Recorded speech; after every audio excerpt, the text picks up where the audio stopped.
Something that toxic created by this world. That is who you are. No silence will say that I must be get some kind of way now. Gravity keeps us on the ground. That is bullshit blazing. Still my heart is blazing. If I lose my wings I don't need a new world under you. Can't feel a thing. We already know the smell of the game. Remember you are blazing. Still your heart is blazing. If the world made you I don't need a new world under you. Soon you will know. We already know the smell of the game.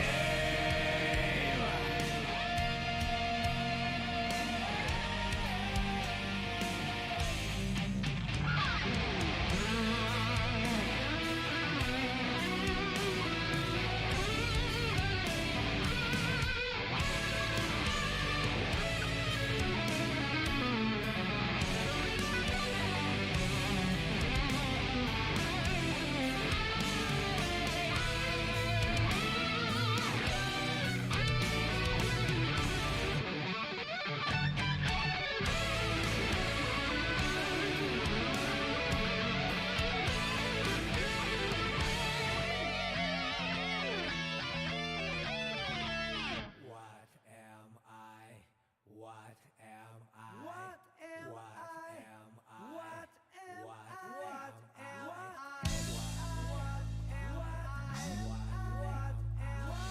Mankind knew that they cannot change society, so instead of reflecting on themselves, they blamed the beasts. But they found beauty in the lives of beasts and couldn't lie to themselves about it. And this is no part of the world. But no one can break me.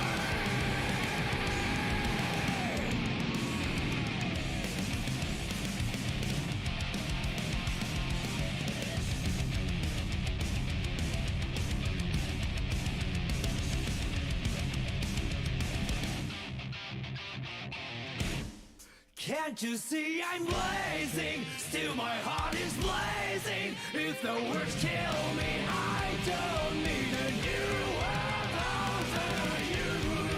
My tribe is my word. Your words will never let me disappear. That is bullshit blazing. Still my heart is blazing. If the words kill me, I don't need a new world under you. Soon you will know. We already know the smell of the, know the smell of the, know the smell of the, know the smell of the game.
And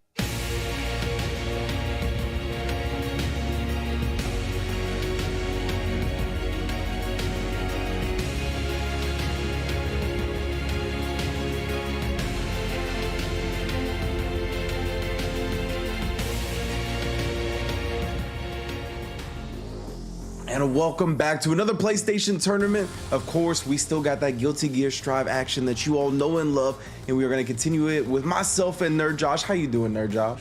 I'm doing great. Honestly, that Europe action was intense. Like I'm pumped for all of today, so I'm really excited to see how the North American end of the monthly final series ends up. Of course, and we got 8 stacked competitors today, but I also want to remind the folks at home how it all went down last month, right? Of course, we had the Jan K7 Grand Finals. That was absolutely phenomenal. I mean, K7, of course, staying in winner's bracket for most of the time, but Jan, hard-fought battle in that Grand Finals. Yeah, I mean, 2 heavyweights going out of here. Man, and the mix here. Whoa, K7 just always getting these reads.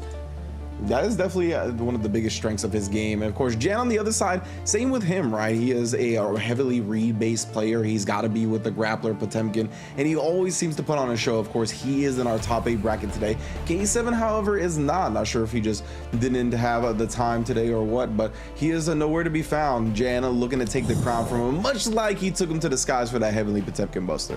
Right, that was a heavenly reversal. And yeah, unfortunate no K7, but we do have the Razzo, one of the Leo specialists that's been on fire the past month, so it'll be definitely interesting. Yeah, so despite K7 being on the bench, the king is still in play, right? We will definitely see Razzo and that Leo show off in phenomenal fashion. Actually, pun wasn't intended, but you know, might as well take it when you can get it. But yeah, he's been doing great in various online tournaments, and we got a bunch of players that we'll run through a little bit later, of course. But yeah, as you can see, it really came down to the last heart for both sides. K7 didn't actually get reset here, but it was neck and neck right before the reset. Went into the low, right into the super. Just wild stuff from K7, as we come to expect, right? You can see he was our June champ as well, while sandwiched in between those titles was Jan. So, I mean, we might get a, you know, a handoff back and forth when it comes to these North American finals if Jan is able to take it today. But there's a lot of players standing in his way. As you can see, we got Alex, A721, Chocolate Atomika, Smoke, Razzo, Jiroku Daisa, Temple Nut, Master CJ, all lining up to face Jan as well to try to get that crown for themselves. Man, and this bracket is stacked, and I like the diversity. You know, it seems like we have a lot of people from different types of genres. You know, for my era, you know, I see Master CJ, Jan, they're my fellow Marvel people, but they also play BB Tag. I have like half this bracket seems to be BB Tag players, so you know, really cool to see a next gen, old gen crossover. Just people that play fighting games, you know, going at it. 100%, and they're going to be going at it for some cash, of course. First place $400, second place $300, third $200, and fourth $100 buckaroos down there. And of course, that is the upper echelon, is the ones that are getting paid, right? That 400 and down starts at that 4th place, so you got to do work to get paid today. Of course, all these players have done a lot of work just to get to this point. And if you're interested in doing some of that work yourself, you can go to compete.playstation.com. That's where you're going to want to sign up for any and all of these tournaments. They are free to enter, and of course, money is on the line if you want to get yours yourself. So this should be a good one. Of course, Josh, we've already seen the Europe side of things, as you mentioned. That was just phenomenal brackets, top to bottom. We had our man Nelk taking it first place on the Leo. We could see another Leo crown today, but you know, everybody's going to be trying to put a stop to that. Yeah, I mean, it's definitely been the King's era right now. But, you know, there's still enough characters in this game that can really give him the trouble of any given Monday, you know, any given Sunday, Monday. There's enough characters in here to take the victory, the big W, and get that big cash payout. Yeah, 100%. We're going to start with Alex and Chocolate Atomika, right? So let's take a look at their player cards when we can. Of course, I believe Alex is going to be one of our first competitors of 23 years old, and we'll see if it is his player card. Indeed, from New York, repping the Anji, right? This was a character that we got teased with in the Europe top 8. We saw someone, apparently, that was their main character, but they decided to go with the Chip, and that is actually going to be the character that Alex is facing on Chocolate Atomika, right? He's the one that's been maining Chip, and of course, he's got the Kai in his back pocket, but 19 years old, out of Mexico. He's done damage with this Chip, and not just this tournament series, but multiple. So it's going to be a hard-hitting, fast-paced first match. Yeah, I mean, Chocolatomica coming in very strong. Right in the name, Atomica, they're ready to explode or make you explode Yeah. more like it. But hopefully they don't. It is Chip, you get that right hit on them. Can do enough damage to just take him out of the ballpark. So who knows? Maybe Alex has some good Angie stuff prepared. That character with full meter, with a wall combo, can do chunks. So you do not get counter hit by 2H, please. That's what I was gonna bring up, was the fact that not only can Chip explode, but this is Anji we're talking about here. Now Anji struggles in some areas. Damage is not one of them as long as it's the right hit, right? If he ever gets, like you said, a 2H hit or a Rin starter, the overhead from the Fujin stance or the Fujin move. So it is definitely gonna be like just a deletion for Chip if he ever gets hit by one of those. So as far as Chip goes, he's always going to be wanting to stay out of those ranges, right? But he's got to be careful about getting a little bit too aggressive, a little bit too reckless because of the Fujin, right? It definitely can be a stop sign. It's one of Angie's quick tools and can not really stuff you from full screen, but it does act as a nice stop sign. No, definitely. You can keep Chip guessing and then get that chase on. And then besides that, having all these ways to avoid certain ways that Chip would come in with like a far S or a 2D, but he has to be spot on, It becomes like a mid-low type of game. And if you're wrong, you're giving Chip more reason to mix you up. So, gotta be careful. Yes, most definitely. Laying the intros rock here again. This is our first match in top 8 for NA. Trying to crown a monthly champion. Oh, man, let's go. Game 1. Oh, and as we were talking about it, there's the dodge. Didn't get much from it, though. Was just kind of stuck in the pressure. Nice reversal. Yo, this man, Chocolate Atomica, actually just did. First time you're going to make me block DP as soon as I get the chance to. And I got to say, Taco de Trompo, that is definitely one of my favorite types of tacos. So I'm kind of rooting for him now. Hey, Ooh, respect. keeping him in the corner. Yeah, that's like the rotisserie pork, you know what I'm saying? So good. Oh, the BRC, he let him know that it was going to be behind him, the Alpha Blade, but he really couldn't take advantage of it at that point. Overhead into the low. Oh, no, my mans wasn't watching anything that he should have been. First heart to Chocolate Atomica. Rising those shoulders up to get that confirmation. And, man, I love pork shoulder. I just want to mention that. Damn, the Alpha Blade coming in. Ooh, the whiff on the leaf throw, but still gets the counter hit close slash. Lucky break. My man can't find any types of open ups. Trying to open the umbrella on him, but can't find the right hit. Alpha Blades, oh no.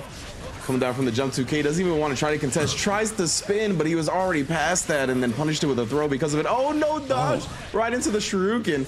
Not dodging a damn thing. Yeah, great use of RC here on both ends. Oh, nice throw. BRC back. It's like, oh, you're good with me or me too?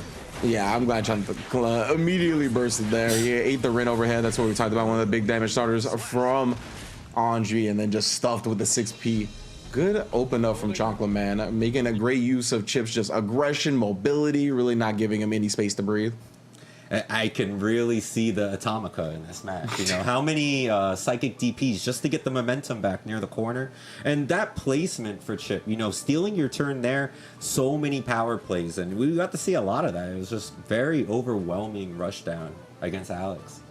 Yeah, I think that's a great way to put it. Power plays, right, is that my man was not afraid to go with the haymakers, and they usually landed here. So because of that, I mean, it's just so much momentum, so much swing to his side that it's very hard to kind of get your bearings back when you're going up against Chip. So we'll see if Alex can kind of regain his composure a little bit, maybe get one or two big open ups of his own. We saw the Rin hit, the overhead is there, it's threatened. He just bursted immediately afterwards. So we'll see if he's looking for that, if he has an RC on deck, if he can bait that burst out if it happens again. See how it goes. Yeah, definitely. Hopefully he can get a better approach. Wasn't doing too bad. It's just, man, being stuck in that corner against Chip of all characters. But I have to say, Chankla, very good usage of the normal game, keeping Angie guessing and always being ready with these forward punches. I like it. Yeah, the 6P's coming out. That's what we saw the last round in with, so. Yeah. Definitely been on point so far. You can see him fishing forward again, and Alex is kind of afraid to put out some of these normals. Far S, I believe, did get buffed a little bit. There we go. Nice punish on the overhead. Immediately bursted up as well. So if you could find a Rin overhead or some type of big open up, Chip's not going to have a way out. Ooh, nice. The throw. Getting that life lead finally. Nice. But Alex getting counter hit. Uh-oh. Daijobo. Daijobo.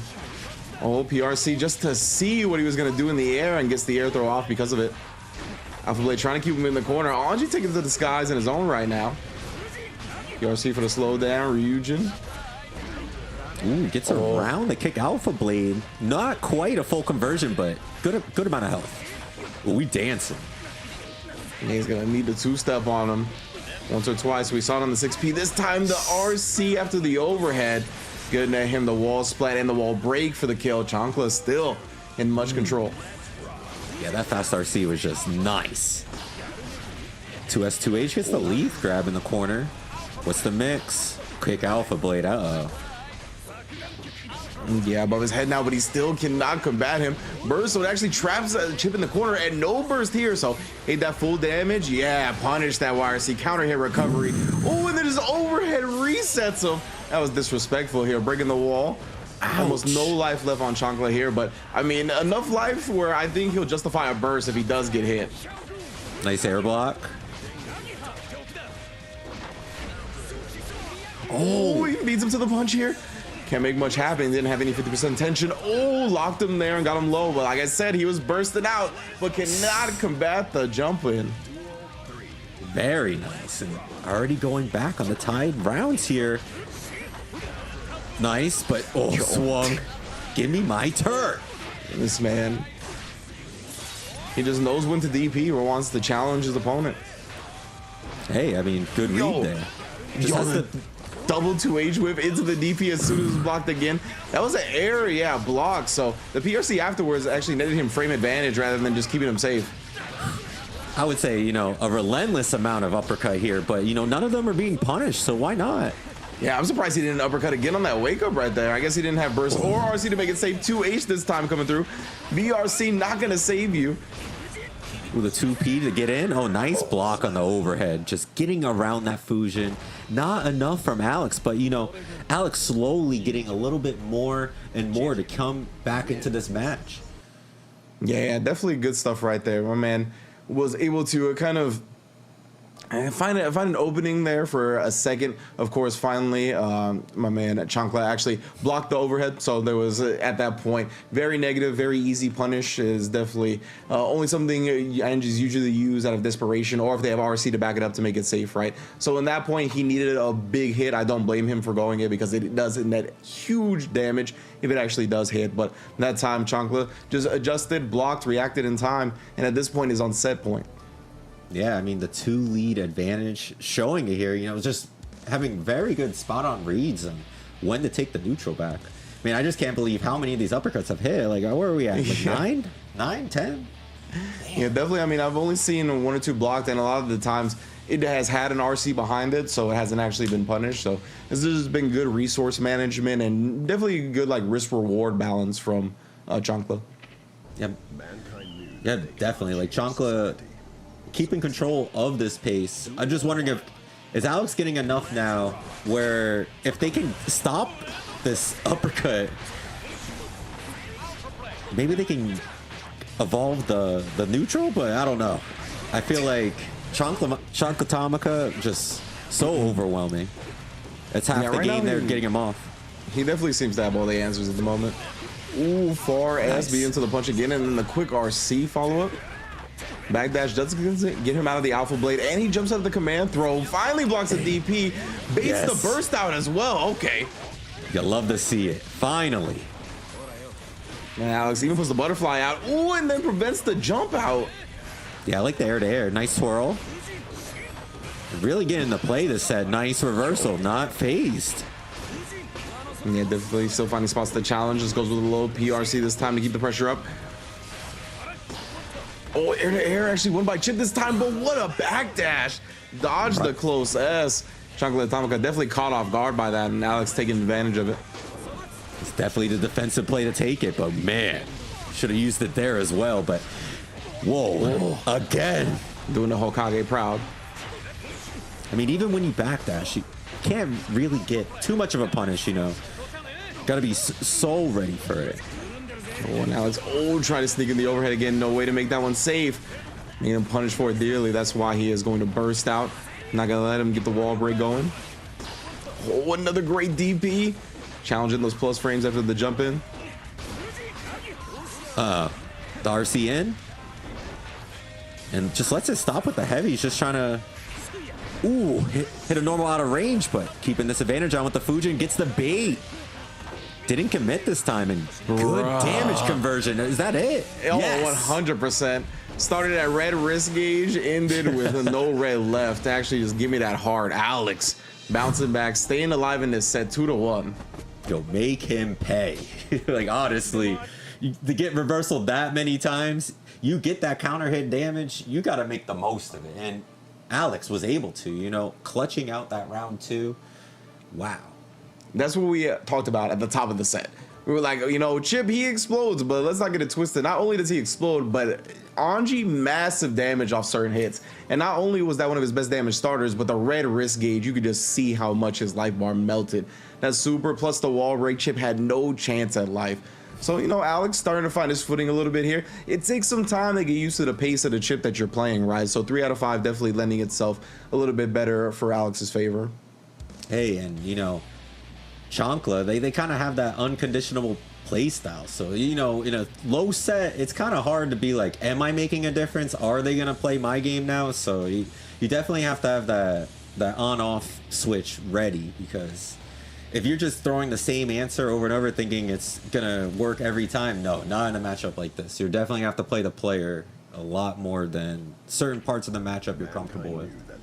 Yeah, and a lot of the time Alex was very willing to weather the storm. He just kind of blocked it out, tried to stay safe. So I want to see now if Chancla kind of mixes it up a little bit more, tick throw pressure, or what he starts to do to kind of counteract the defensive choices that Alex is making now. We shall see. This is again going to be game 4 here, 2-1 for Chancla Atomica. Chip trying to move on, get a crown for himself. He is a warlord after all. Oh, yeah. Nice IB. Okay. Oh, the DP gets to the top of the rafters right there. He tried to stay in the air, hanging with the jump dust. Wow, tripping his feet up with the Fujin low follow-up. Right, the instant low. That's one way to get him to stop running at you. Yeah. Yeah, of course, that's the big thing that changed for Anji in this version of the game, right? Being able to whiff Fujin and go to all of its follow-ups. Pretty much instantly, you won't even see the Fujin animation if he so chooses to. Yeah, it's pretty cool. Like, when he goes instantly to the low, it kind of reminds me of like Balrog from Street Fighter doing low rush. Yeah. It's kind of cool. And there you go again, the low actually stuffing the pressure that Chip was about to attempt. YRC just waits for him to do something off of it. I really like the block there, but you're stuck in the corner. How are you going to get out? J2K, what a wall mix-up. I like that Chancla Atomica. Oh, he actually burst very aggressively there. Still keeping up the pressure. Didn't get that gold burst like he wanted, though, so no 100% tension. And because of that, Alex making him pay for it, just knocks him down, not trying to sneak in with an overhead reset. Ooh, almost on that but forward he finds punch. the overhead that time. RC afterwards to make the follow-up real nice and easy. Right? Almost got anti-aired and just ran it all the way back. That was so nice. Hey, what a trade. Yeah, knocking each other to the other ends of the screen. Punishes just for now. Slight punish, though. Anji doesn't get too much off of that, to be honest. No, it's challenge. Once again, these jump-ins consistently challenge. We'll see if Alex is aware of that. Right here. Oh, no. He's still trying to swing on it. I thought he was actually going to block the DP that time, but no. It's back. Oh, no. He tried to swing into that. Yeah, he got the invol. Yeah, he got There the clone we hole, go. the whiff. Damage. Oh, Ow. and just like that. 1 DP. Is that one it? block DP and you're dead. Oh, man. Yeah. Alex with the tie-up, 2-2. Let's go.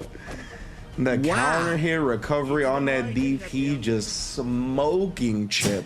That was ridiculous stuff. So Alex is back in it, man, just like that. Went down 2-0 very early on to Chancla on the chip. But like we said, 3 out of 5 kind of lends itself to dealing with that character, right? It's definitely very high pace, high octane. It takes a while to kind of get your sea legs, if you will, when fighting a character like Chip. So he's starting to find it now. No, it's true. Like, honestly, a lot of players were arguing for these 3 out of 5 locals for Guilty Gear Strive. And a character like Anji definitely can do a lot more with that third game. You know, some characters, it might be the straightforward same answer as 2 out of 3. But I think some of these lower tier characters that have a lot of defensive, neutral, and offensive tools like Anji, you need your player reads. You know, sometimes you don't get to play. So at least getting this chance here, allowing us to go to a game 5, you know, pretty hype. Yeah, most definitely. That was good stuff from Alex bouncing back, making this a real set to try to get into winter semis, right? Very important to get this first round victory here in the upper bracket of top 8. It means you have to play a lot less games to get to that final spot to try to get into that grand finals. So it's brought back 2-2 now. Of course, Chancla, we'll see if he's able to clutch out the set or if the reverse 3-0 will be the conclusion here. Of course, everybody's still sticking with their main chickens here. Chip for Chancla. We got Anji, obviously, since the W just came for him. He's not switching anything up. Oh, no. We'll see if the game plan adjustments can be here for Chancla, though, to try to bring that W back to his side. Nice That far far S. S. That's always part of the game plan. And the crushes afterwards, but the burst actually made Chip end up on the other side. That's a huge win for Alex. Nice shimmy. Wow. And just takes the corner immediately. Oh, fighting out. All right. Alex with the pun and done. I guess that's what it is. Oh, no. Big Rin overhead. Yeah, tries to test him low that time, but Chocolate's still blocking it out. YRC. You're gonna grant some reprieve here. Tries to clip the overhead, but yeah, it wasn't there. Punished easily. So he's gonna have to burst out trying to hold on to this life. Right? While he's holding on the wall, hold on to that life. Oh no! That was a really good confirm into the Fujin right there, and he got the PRC to follow it up, but he doesn't get a tap dust because that's all he needed. Didn't need the full charge launch dust damage, and now Alex 1 round away from completing the reverse 3-0. Oh! Right? He was down for so long, now he's taking the lead. But as I'm saying that, Chancla just trying to rush this down, get immediately back in the show. Trying to send into that final heart. Oh, good 6P right there, but didn't combo or anything like that. Still completely in his pace or completely in control for Chancla. My man, Alex has not gotten to play at all this game. Alpha Blades on both sides here to send it to a final round. Yo, fighting it out in Neo Times Square. Where's Broadway Arcade over here? Oh man, the far S. Somebody's gonna get sent back to the arcade right now. They're not gonna be a winner's bracket at the very least. Ooh, he actually gets the anti-air off. It's a good start. You see the hard knockdown afterwards. He's really trying to keep him jailed into that corner, but Chancla making him block in the air. Got to take his turn afterwards. Big counter hit. Still gets an OTG, and then the Rin overhead. That is huge damage. Wow. Super to wall break as well. It's gonna put Chip on life support afterwards. Yeah, I don't know what's gonna happen now, Ringe. Yeah, we'll see. He's got plus frames. Oh, he just does it again. Chancla bursting out for his life. 6P Nice for the come anti-air. down. And with the moment here, has the corner. Oh no, gets clipped. But with the jump in, the RC, Alex running it all the way back.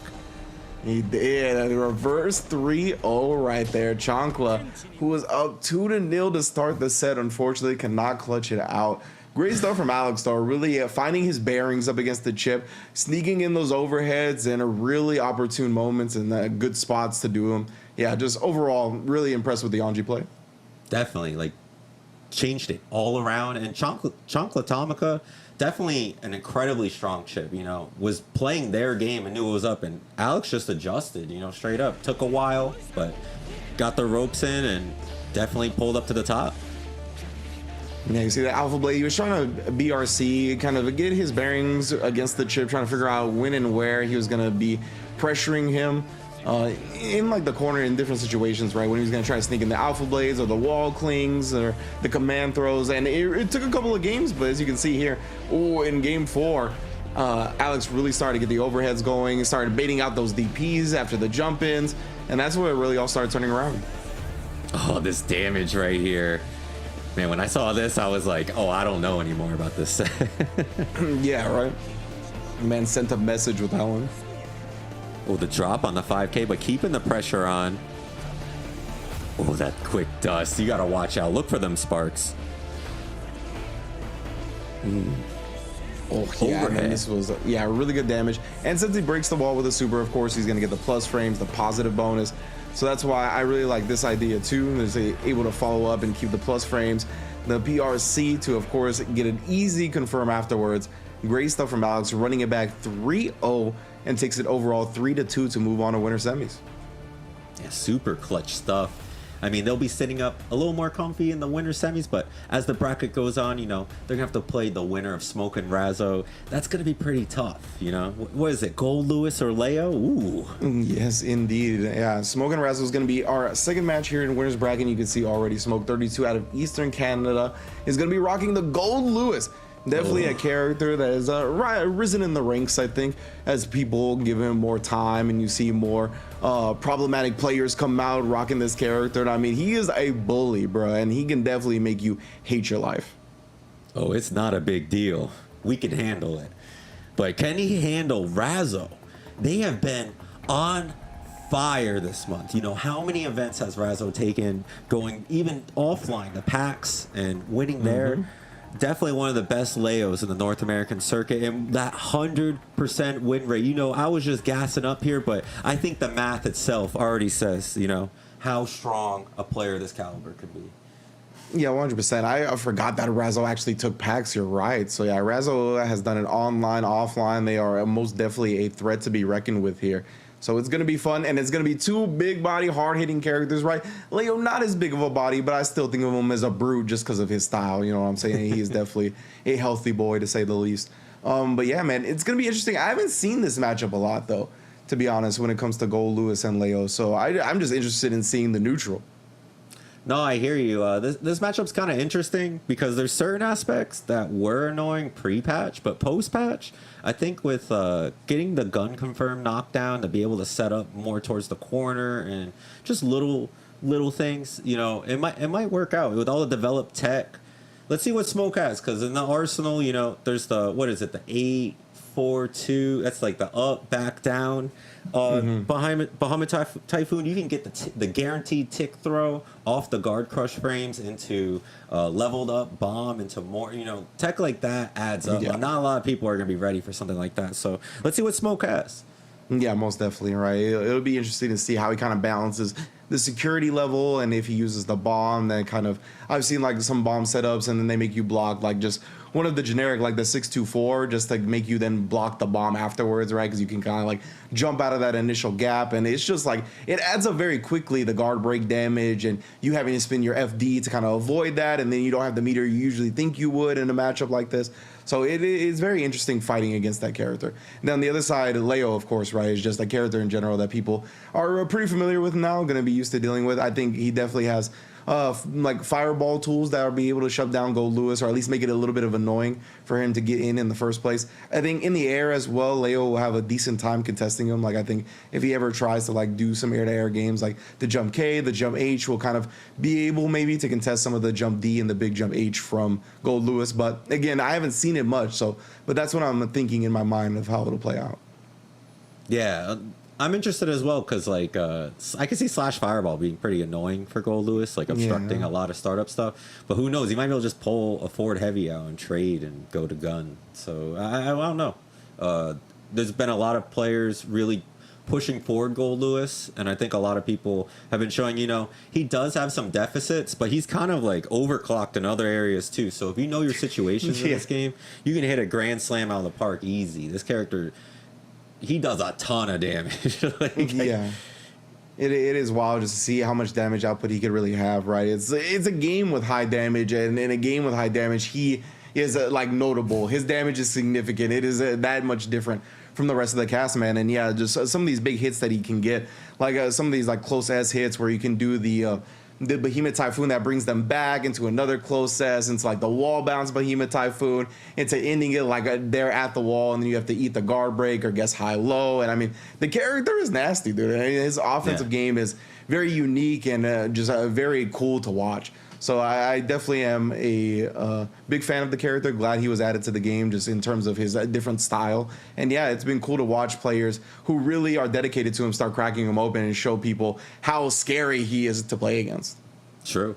I mean, once you learn that respect and, like, let's say the Axel matchup or stuff like that, I've seen some of these Gold Lewises force a clash trade and then just win off a counter hit. They will get mauled by those punches, but when they get that one, it's like almost like it didn't even matter. But it's hard, it takes a lot of playing and getting used to how to control your opponents. So let's see how Smoke does against Razzo. Like, like we were saying before, Razo's been on fire. I don't think they really have to say much here. They just got to let the gameplay talk. So Yeah, and then like with the Gold Lewis, right, and the security levels and some of those options, right, it's like against Axel or against some of the full screen options of the other characters, you would think you could do those, but you still have to pick your spots because of the massive startup, right? There's a lot of startup to the drone, there's a lot of startup to the machine gun as well, so both of those things still need to be done with a little bit of finesse.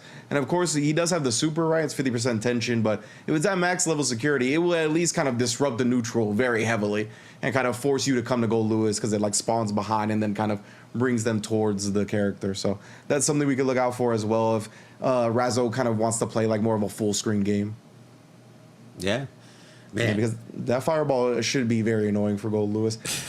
Otherwise, Yeah, no. I mean, he's a big body, right? So I mean, he's gonna get mixed if he gets knocked down. He does have the super to threaten with, which is one of the better supers to threaten with in the game, just because the ability to churn it and get even more damage out of it. So it'll be interesting to see how much respect Razo shows the reversal super as well. That's something that I think players always. Or I'm always interested in seeing how much players respect it, right? Is that how much they'll play around? They're willing to test you early, or if they're going to kind of respect it the first time you get 50% tension. If the player is actually going to do it the first time they get 50% tension, it's always something I find interesting. You know, if you just do the half circle back, Bahamut Typhoon, that's like really good at obstructing certain fireballs coming forward. And if you're better at doing like the forward up back or something like that, that works great as well, you know? So finding ways to where Leo would be comfortable to do a slash fireball or just run up 5S or something, you know, finding where to use these Bahamuts or the stand H, you know, the forward punch, I think is going to be pretty important. But at the same time, it's like once Leo's in, it's kind of hard for Gold Lewis to get around some of this stuff because the cross up will make the reversal go the wrong way. So it's not like the biggest thing in the world, but it's not an easy freebie to just, you know, churn some butter and get a punch off, get your shin show in. Yeah, 100%. Like we were talking a little bit about that earlier in the Leo mirror, right? One of the big things about the Leo mirror was that he had the flash kick, so you don't actually have to guess which side, so you don't get disrupted during the dash throughs and whatnot on Oki. But yeah, we are actually remaking the lobby right now, guys, just to make sure everyone is all good to go for the next set. That's why it's taking a little bit longer. But yeah, we're gonna get that shirt up real quick. And yeah, when it comes to being in on Gold Lewis, I think Razo, the world is his oyster, right? Just because he's a big body, he's got a big hurt box, so he can even hit the like long distance overheads and stuff. I'm not sure if the bigger hurt boxes like mess up some of the wall bounce combos that Leo has and whatnot. I'm not sure. Maybe that will be something he'll have to adjust for, and he'll be ready with Gold Lewis. But yeah, man, this character, both of these characters are very dangerous, and I'm interested to see exactly like what Gold Lewis is going to do. You mentioned some of the Behemoth Typhoons that are going to disrupt the neutral, right? Both the 624, the 684, like just in general, if you can kind of get those out and kind of reliably, especially the 684, if you can kind of get that out reliably, it really disrupts the game of the opponent, because as soon as you get hit by that, I mean, it's a hard knockdown, right? The 684, and it's the one that actually leaves you hard knockdown close enough for Gold Lewis to pressure afterwards. So that like is a huge disruptor if you can pull that off consistently.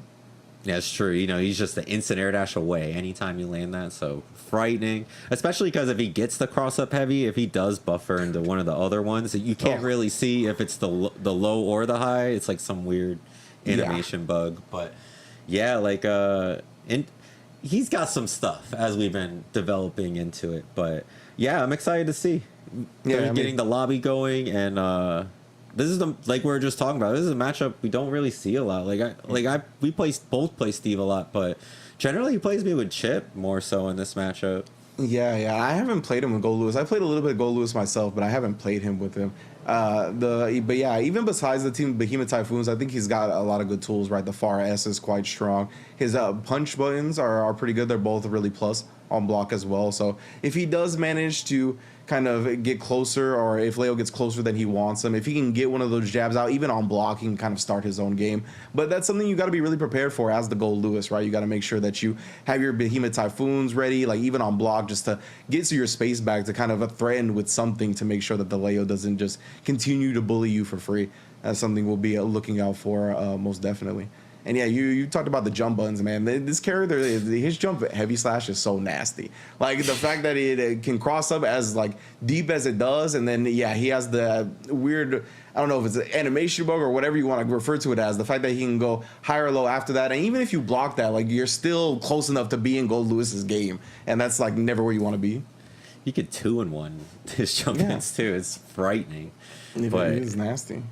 just off, you don't see it a lot, but like even off a close slash, like a BRC situation with the character can put you in some super frightening JK fuzzy situations that will lead to massive damage. So yeah, I don't know.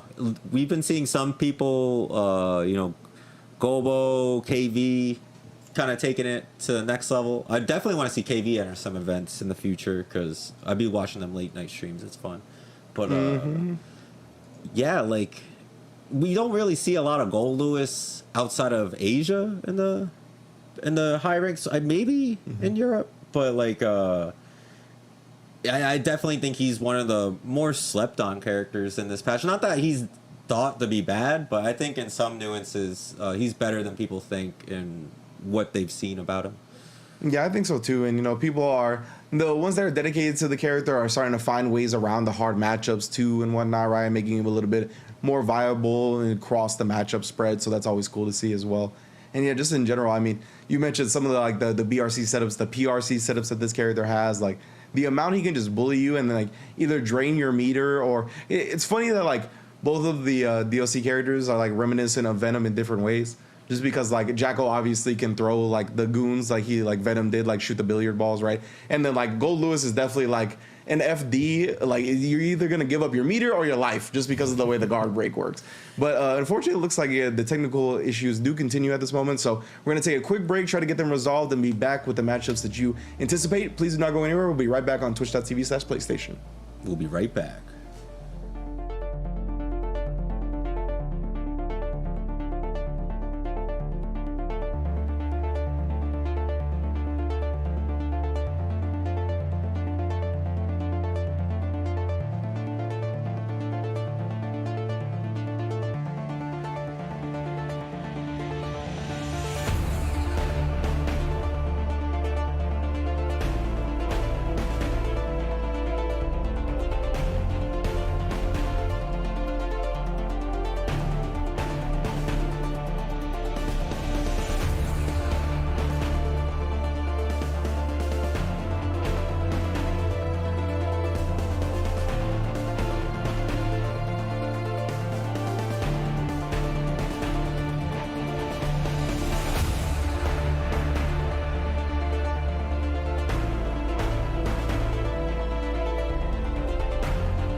And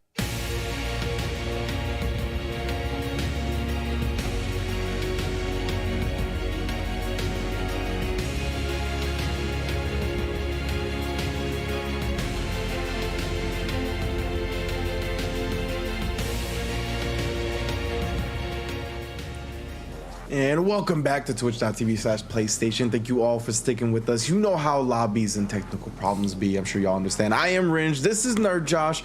We are chilling here once again for that top 8 of Guilty Gear Strive.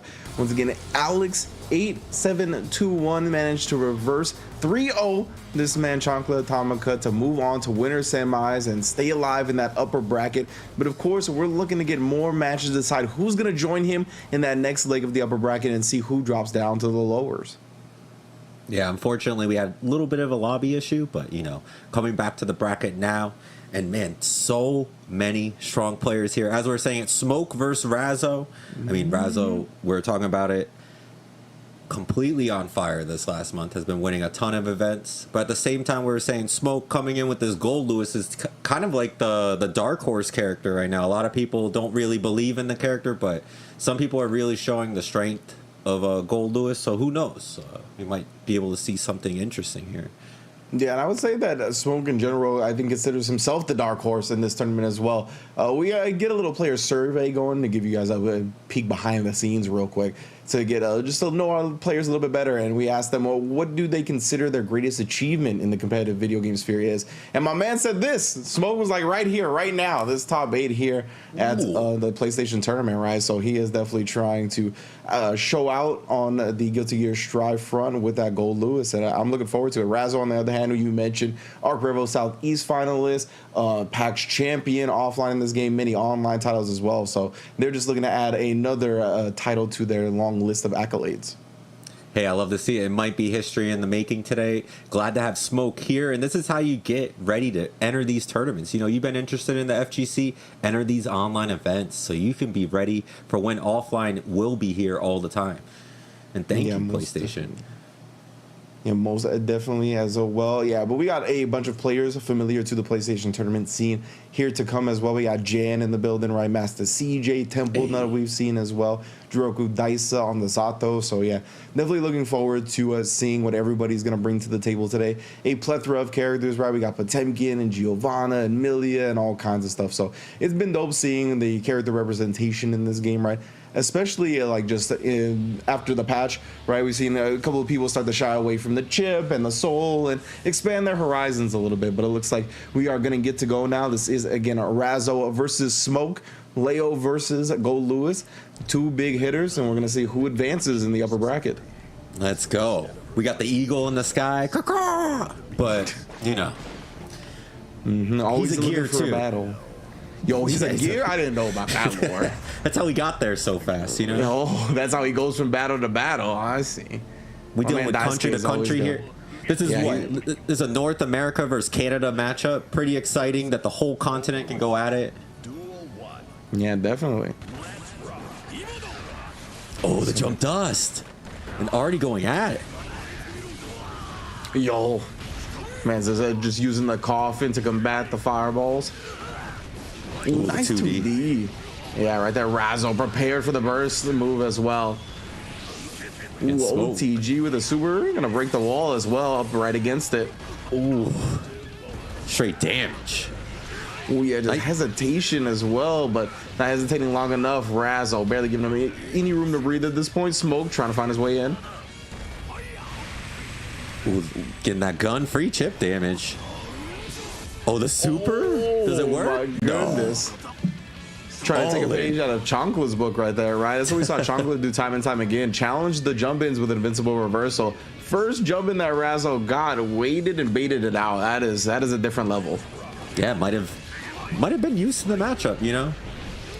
Oh no, might have been trying to throw out some type of like throw attempt, but didn't actually input the direction in time. I don't know what the wake of dust was about.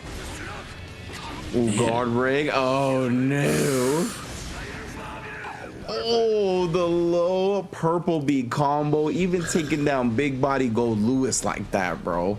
Even Right? big body Gold Lewis can get got by the purple stuff. It doesn't matter. You see the purple on the combo meter, you're just taking damage. That scaling is gone. I don't know where it went, but I just know even Gold is getting hurt.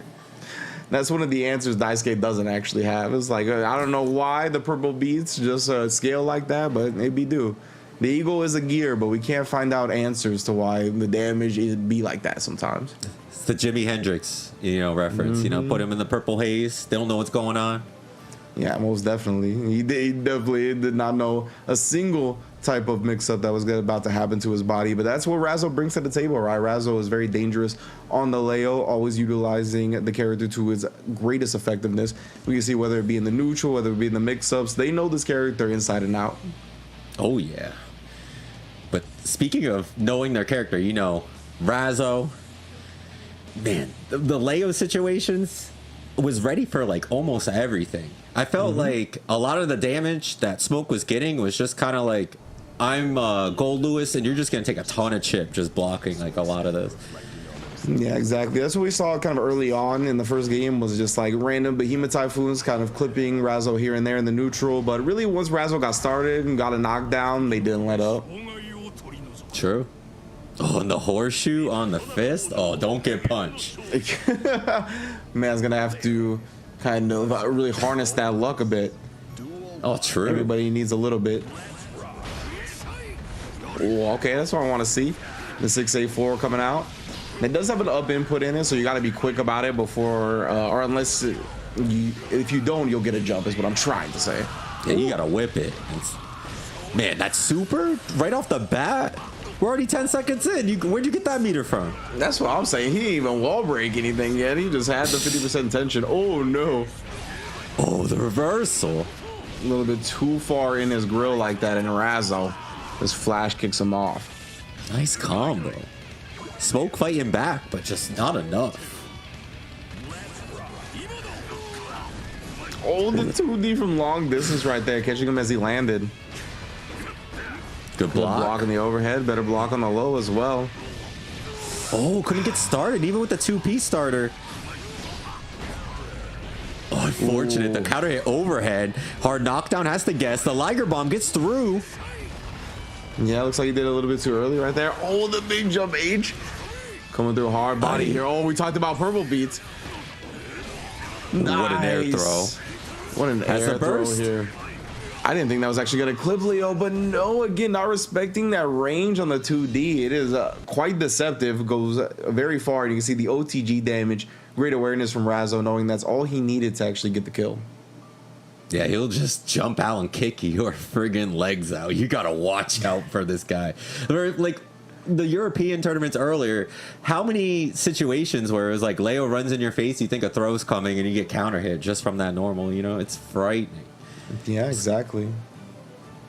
Especially like how much distance just run momentum gives 2D. It's like he's just there.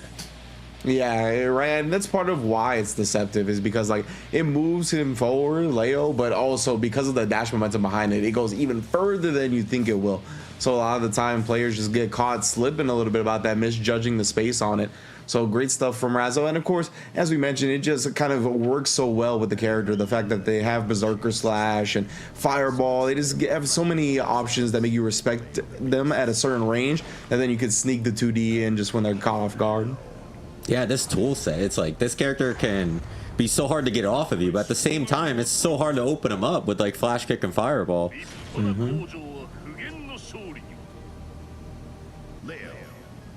All right, This game is going 3. to be, yeah, game 3, right?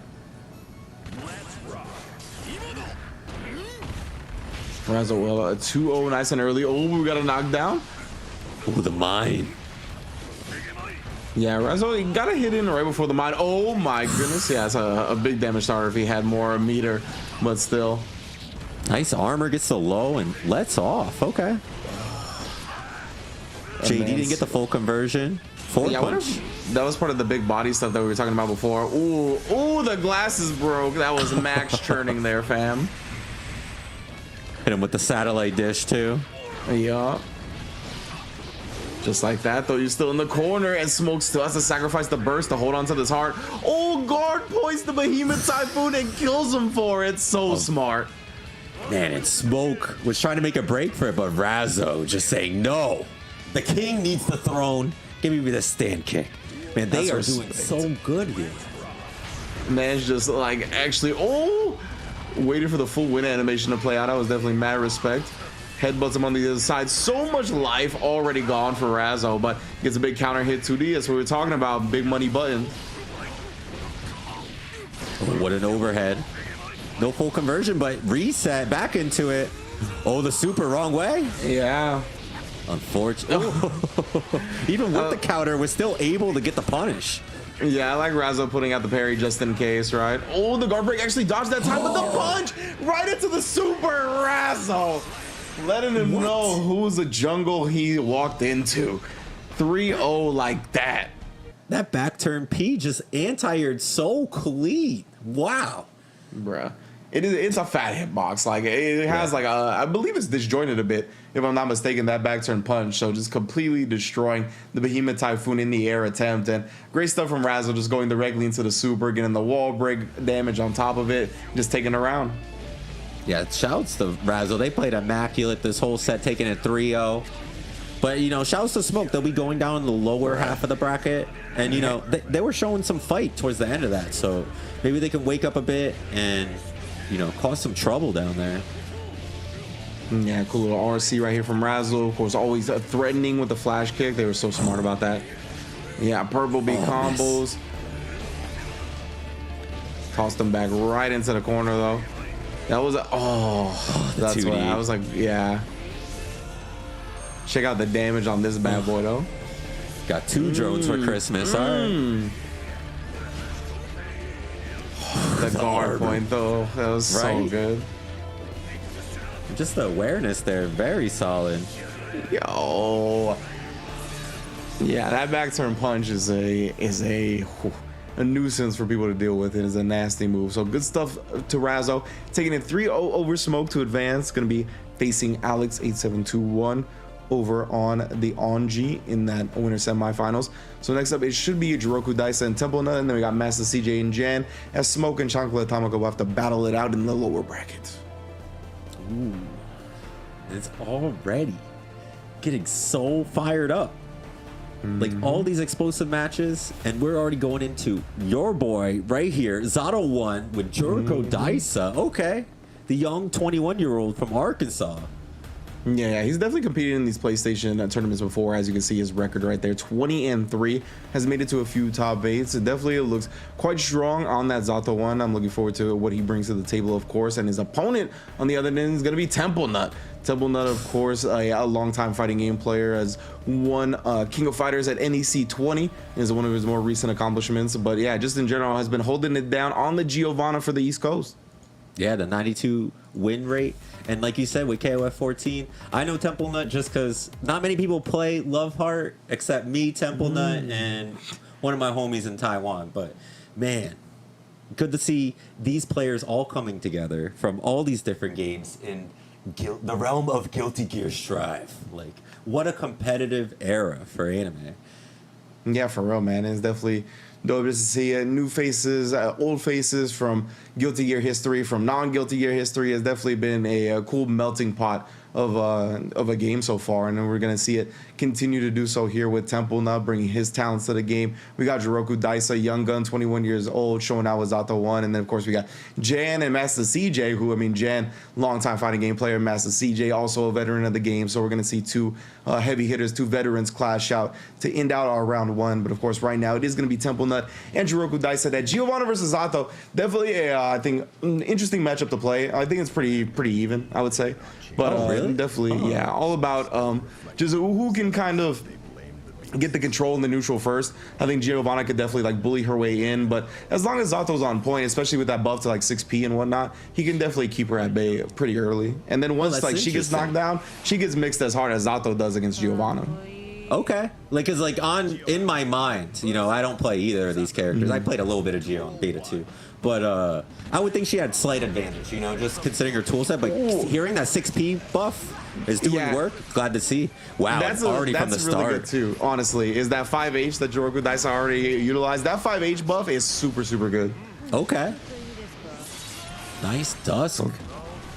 Yeah, but just like that, right? Despite Templenut having the great confirm and start to the set, Templenut immediately just erasing that life lead, gets the charge dust here, forcing out the burst from Jiroku Daisa to hold on to this heart.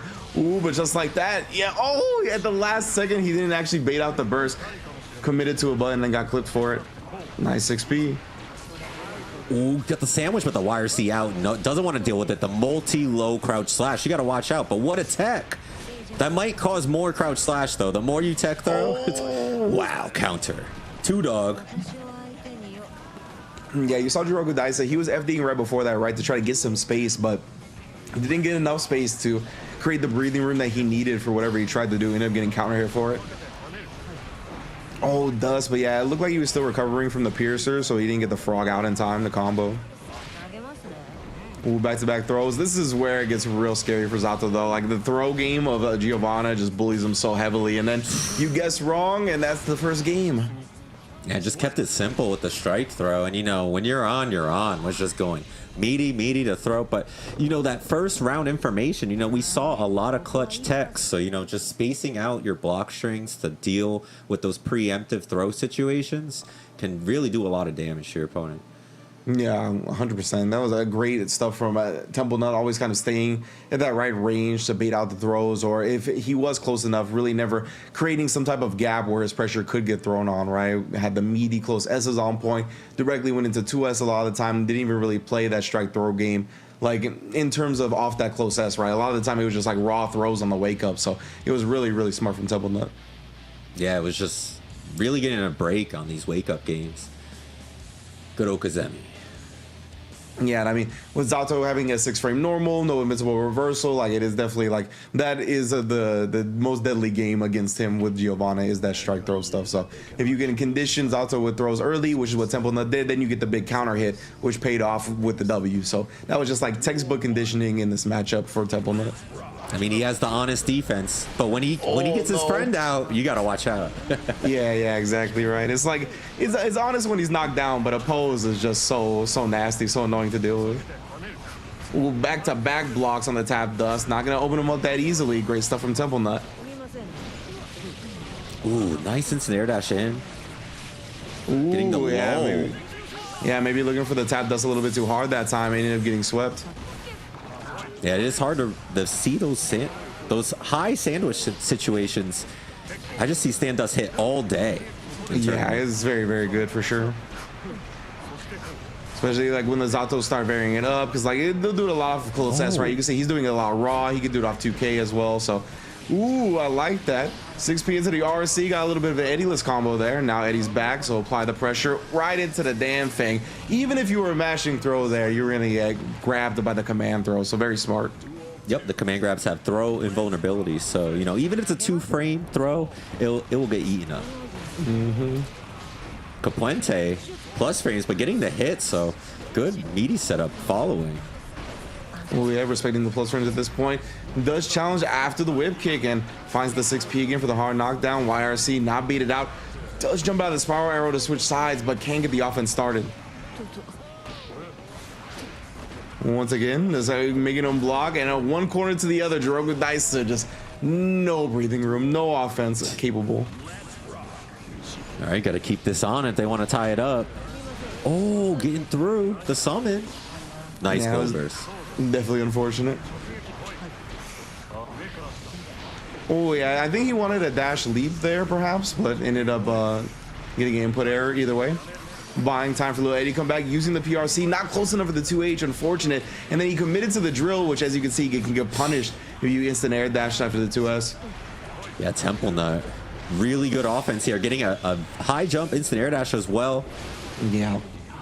Yeah, You know, Templenut doing a great job really exposing the fake like strings or the fake summon attempts, right? You can definitely, with a lot of characters, jump out of a far S or 2S into drill or summon.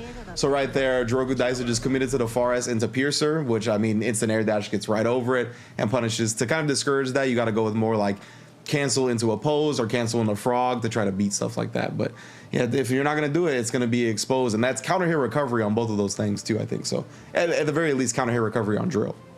like it might not really seem as much, but you know, Eddie during all his standing attacks kind of stands tall. So you know, high IED and shit like that, stuff like that really gets through the opponent's offensive measures. So when you keep them guessing, where they can't even just throw projectile mid or anything, a lot of trouble for the Zato player. Keeps them second guessing, and you know, slow normal character, you don't want to be guessing. You want to be keep walled up and getting your Eddie meter back immediately. Yeah, so I want to see if he'll do like a normal into a pose, because if Temple Nut is willing to commit to like that instant air dash button, then you can get like a 2H pose counter hit right into like the frog loops, and then you'll have the opponent second guessing whether to commit to the instant air dash.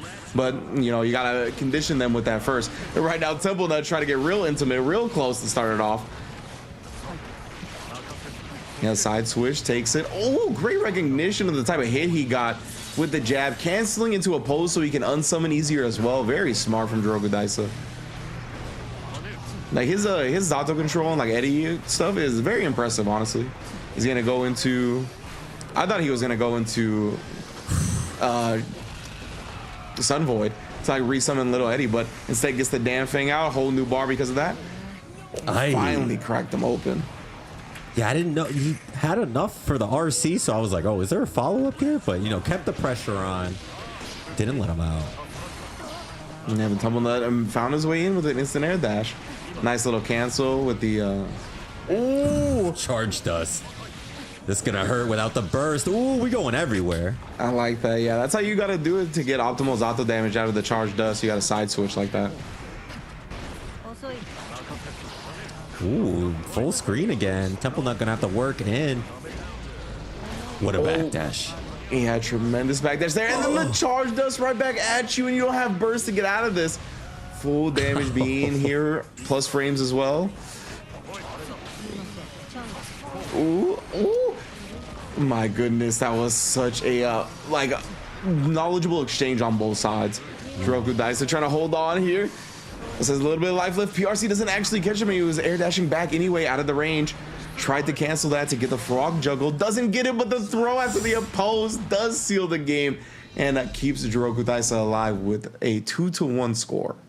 Man, that was clutch. You know, getting the throw. Whenever you see that opposed and they throw you and the snakes bite you, I always feel it. I'm like, oh my God, the snakes. Yeah, the 2D as well. Like, he did the 2D and he RC'd, which is what you want to do when you hit a pose with a normal, right? Because you get the red RC, which is a physical hit.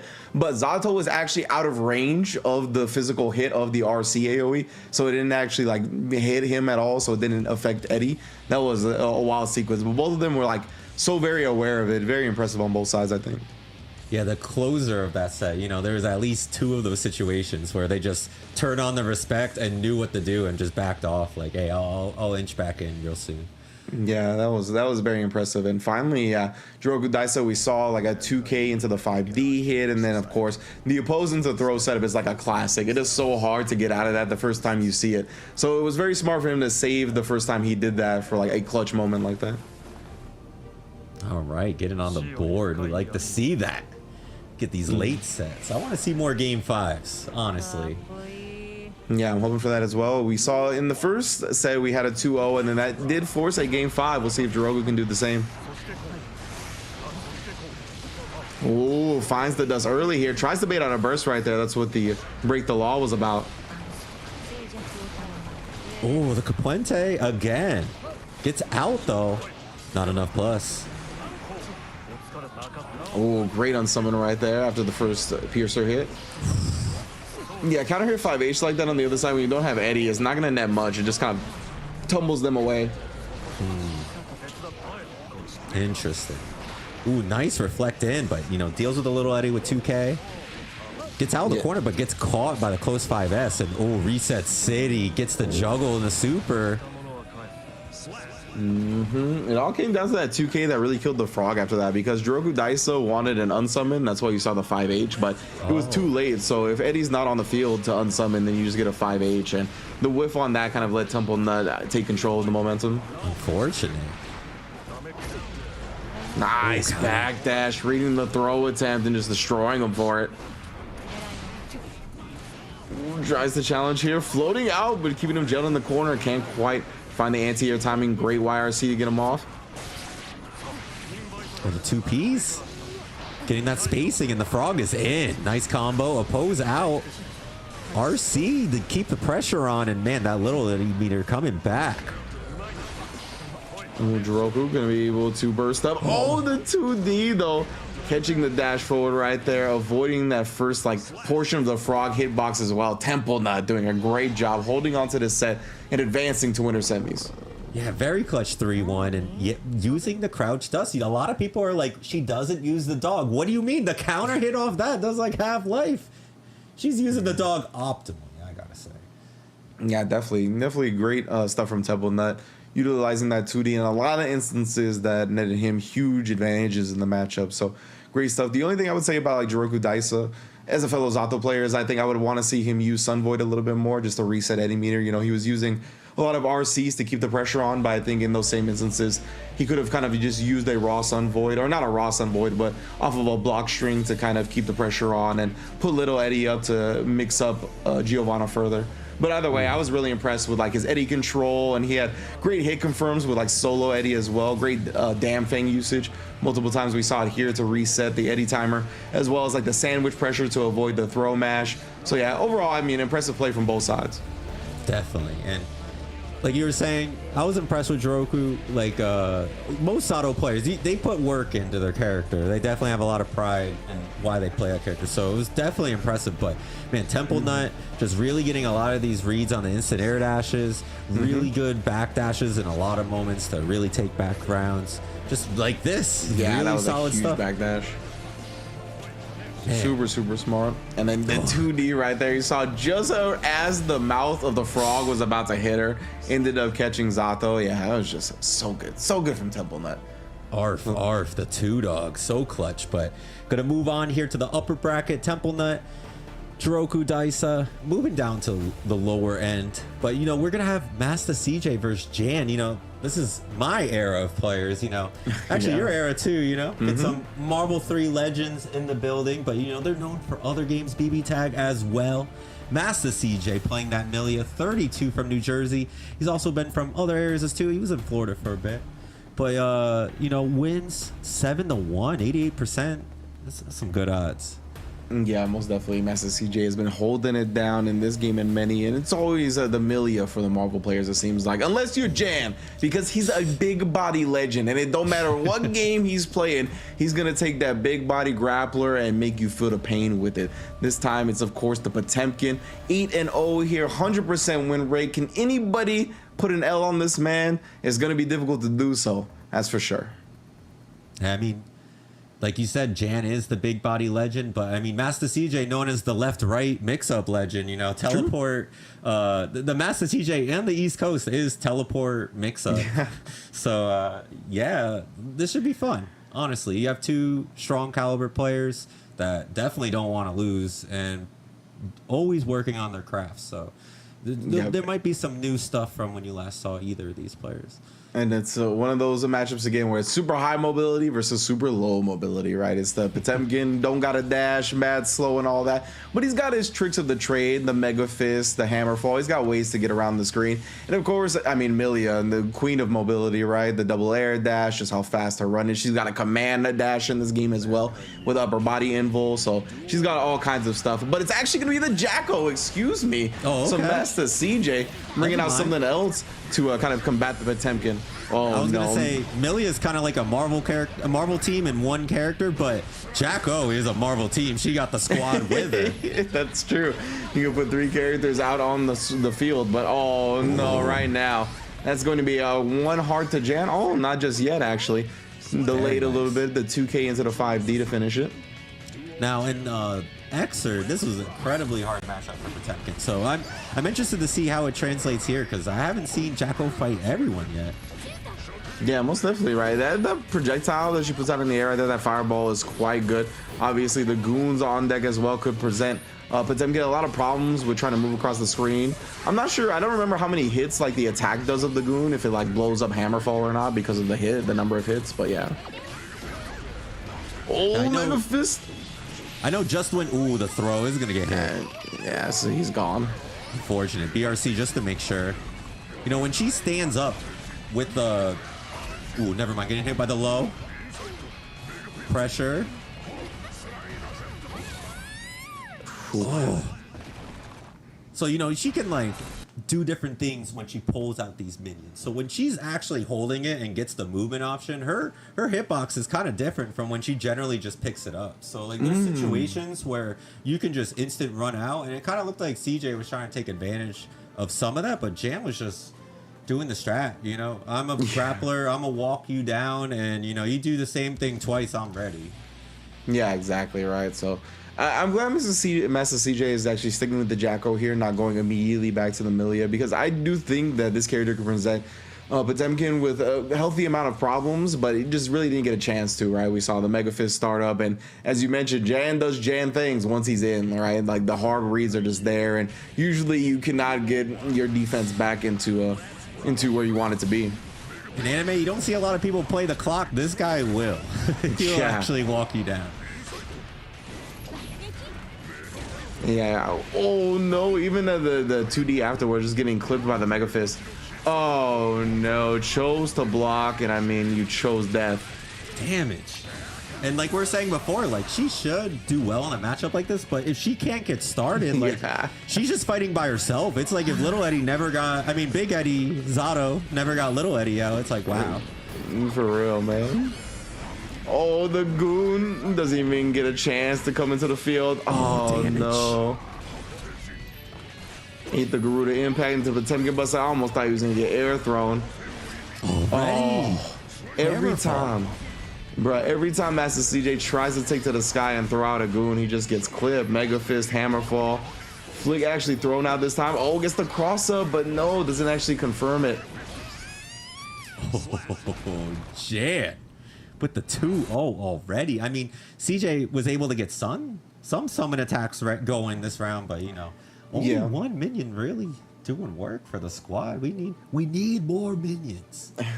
You know, you mentioned how Master CJ really loves that left-right mix-up. I forgot Jacko's got a decent left-right mix-up in this game because of like the way the minions work and all that. So we saw a little bit on display right there at the end. So it definitely makes sense why he's starting to gravitate towards this character. I think down 2-0 in this extended, kind of time in the lobby, it looks like he's going to the Milia. But I hope he sticks with Jacko, right? Still the newest character in the game. Definitely going to take a lot of time to get used to just because she's kind of technical and complicated.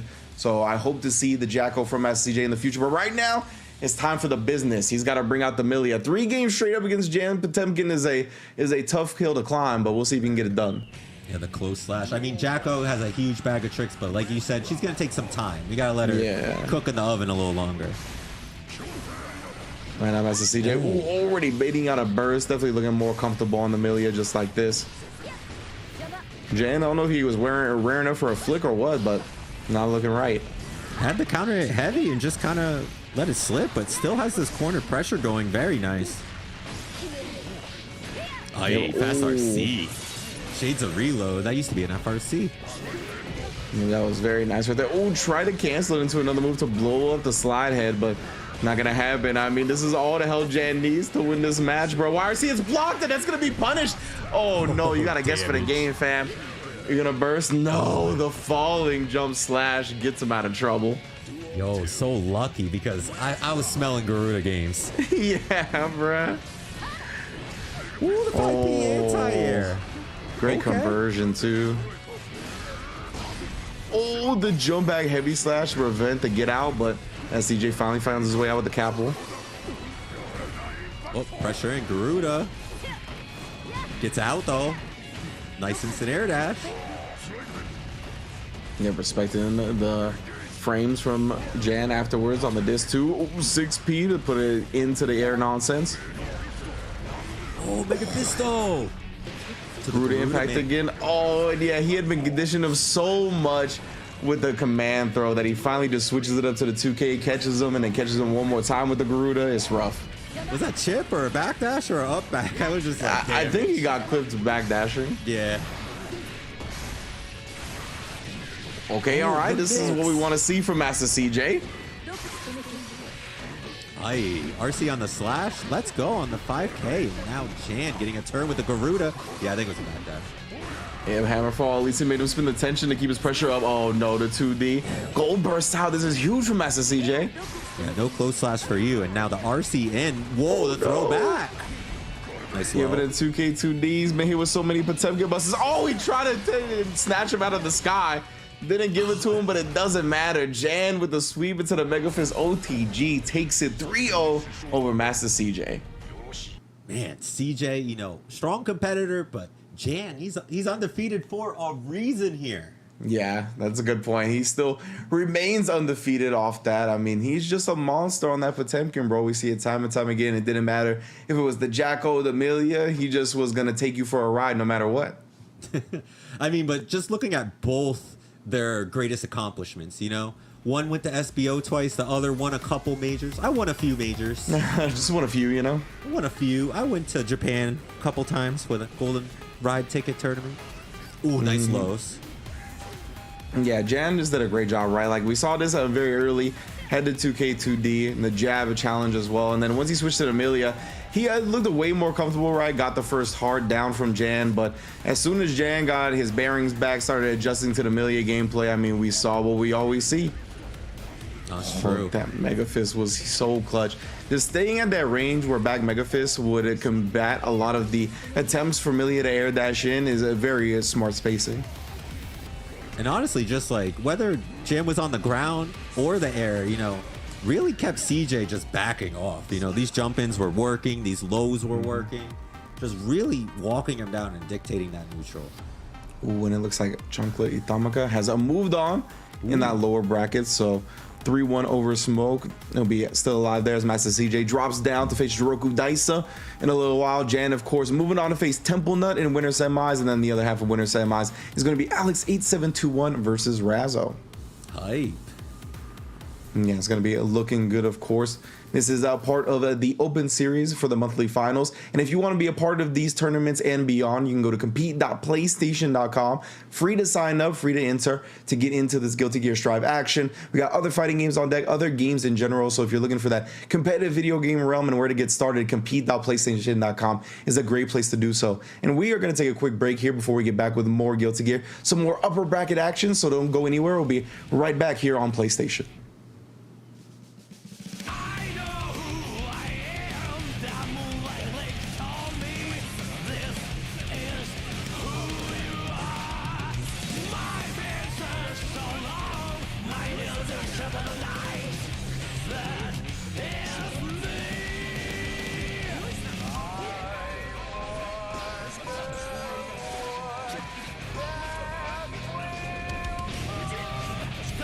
Bullshit blazing, still my heart is blazing. If the word kill me, I don't need a new one under you. Soon you will know. We already know the smell of the game.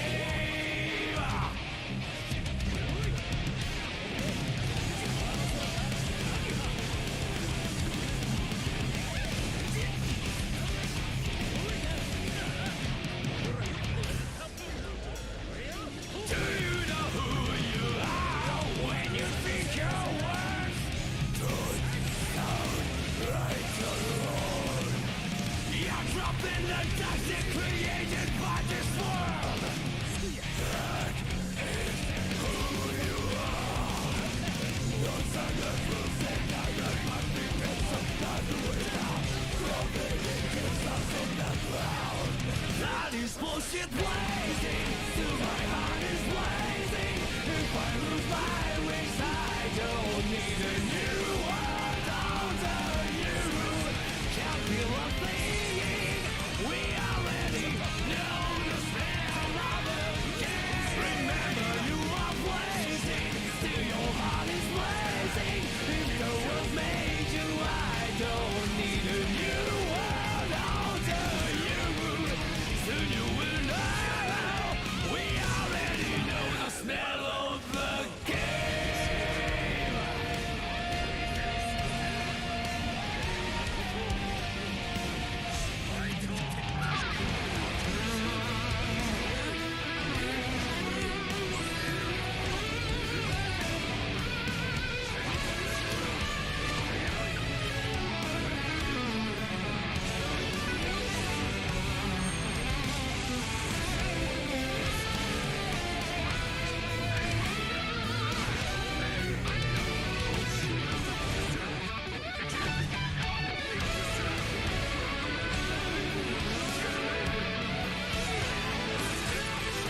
Don't you see I'm blazing? Still my heart is blazing. If the words kill me, I don't need a new world order.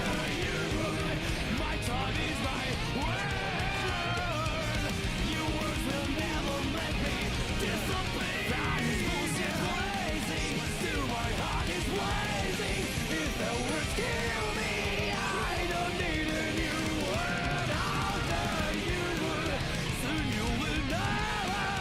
We already know the smell of the, know the smell of the, know the smell of the, know the smell of the game.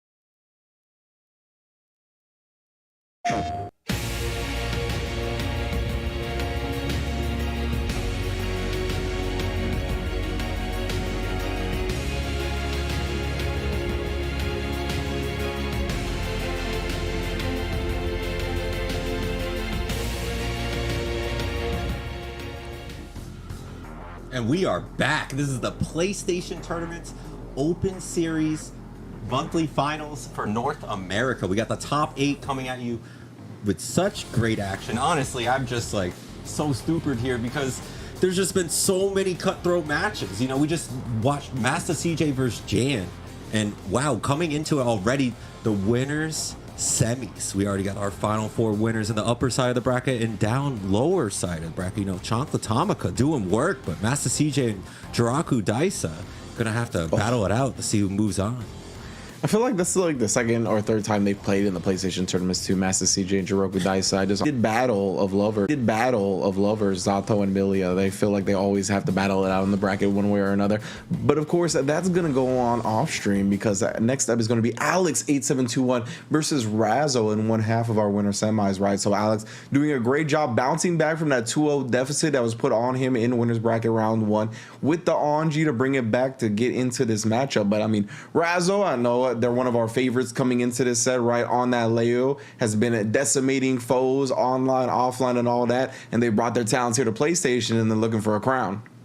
As you've already said it, yeah, like Razzo just on fire this month. But you know, the fan favorite happens to be Alex. They're saying, yo, I think Angie has what it takes to stop a king like Leo. So who knows? Like, maybe they have a read here.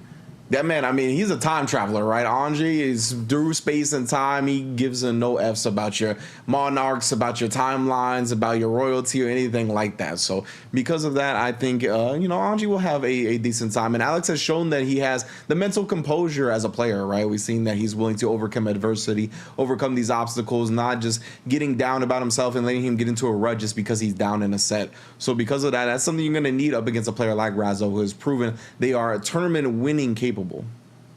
Definitely. But, you know, we're just a low set in front of winners finals. You know, any given Monday, you can get 3-0'd. So even if, you know, we might feel Razzo could win this, you know, the chat, they believe Alex could. So like we were saying before, I don't know. Half of us think one thing, half of us think the other thing. Someone's right here. Yeah, and one thing to highlight about these next 2 sets coming up is the fact that the winners are going to be in the money, right? They'll be in that upper echelon of results, guaranteed top 3 finish. So they will be at the very least paid out that $200 bonus. So it'll definitely be a good look either way for these W's to be had. But not only that, it's also less matches just to play overall, right? To get to the grand finals. You avoid that lower bracket where the sharks lurk, where your life is on the line. But, of course, this is going to be a dangerous matchup in general. Again, we're going to have Razzo on the Leo and then Alex on the Anji. And, yeah, it's going to be an interesting one, too. We talked about Go Lewis versus Leo not being a matchup I've seen too much. I haven't seen this one that much either. But I have to imagine that, I mean, Leo is going to be able to bully in a lot of the instances. I want to see if Alex will have, like, some very clutch spins. I think that's probably going to be something that he's going to need to get the W in this set. Is just like these big opportune spin moments, whether it be like on like some of these far S's or just like this dash pressure that Leo likes to do. It's going to be tough. Yeah, there's a lot of annoying block string pressure from Leo, so maybe, yeah, the spins might be able to, find a little gap or, call out a special, or maybe the 2S on the 5S 2S scenario, call one of those out when trying to delay it.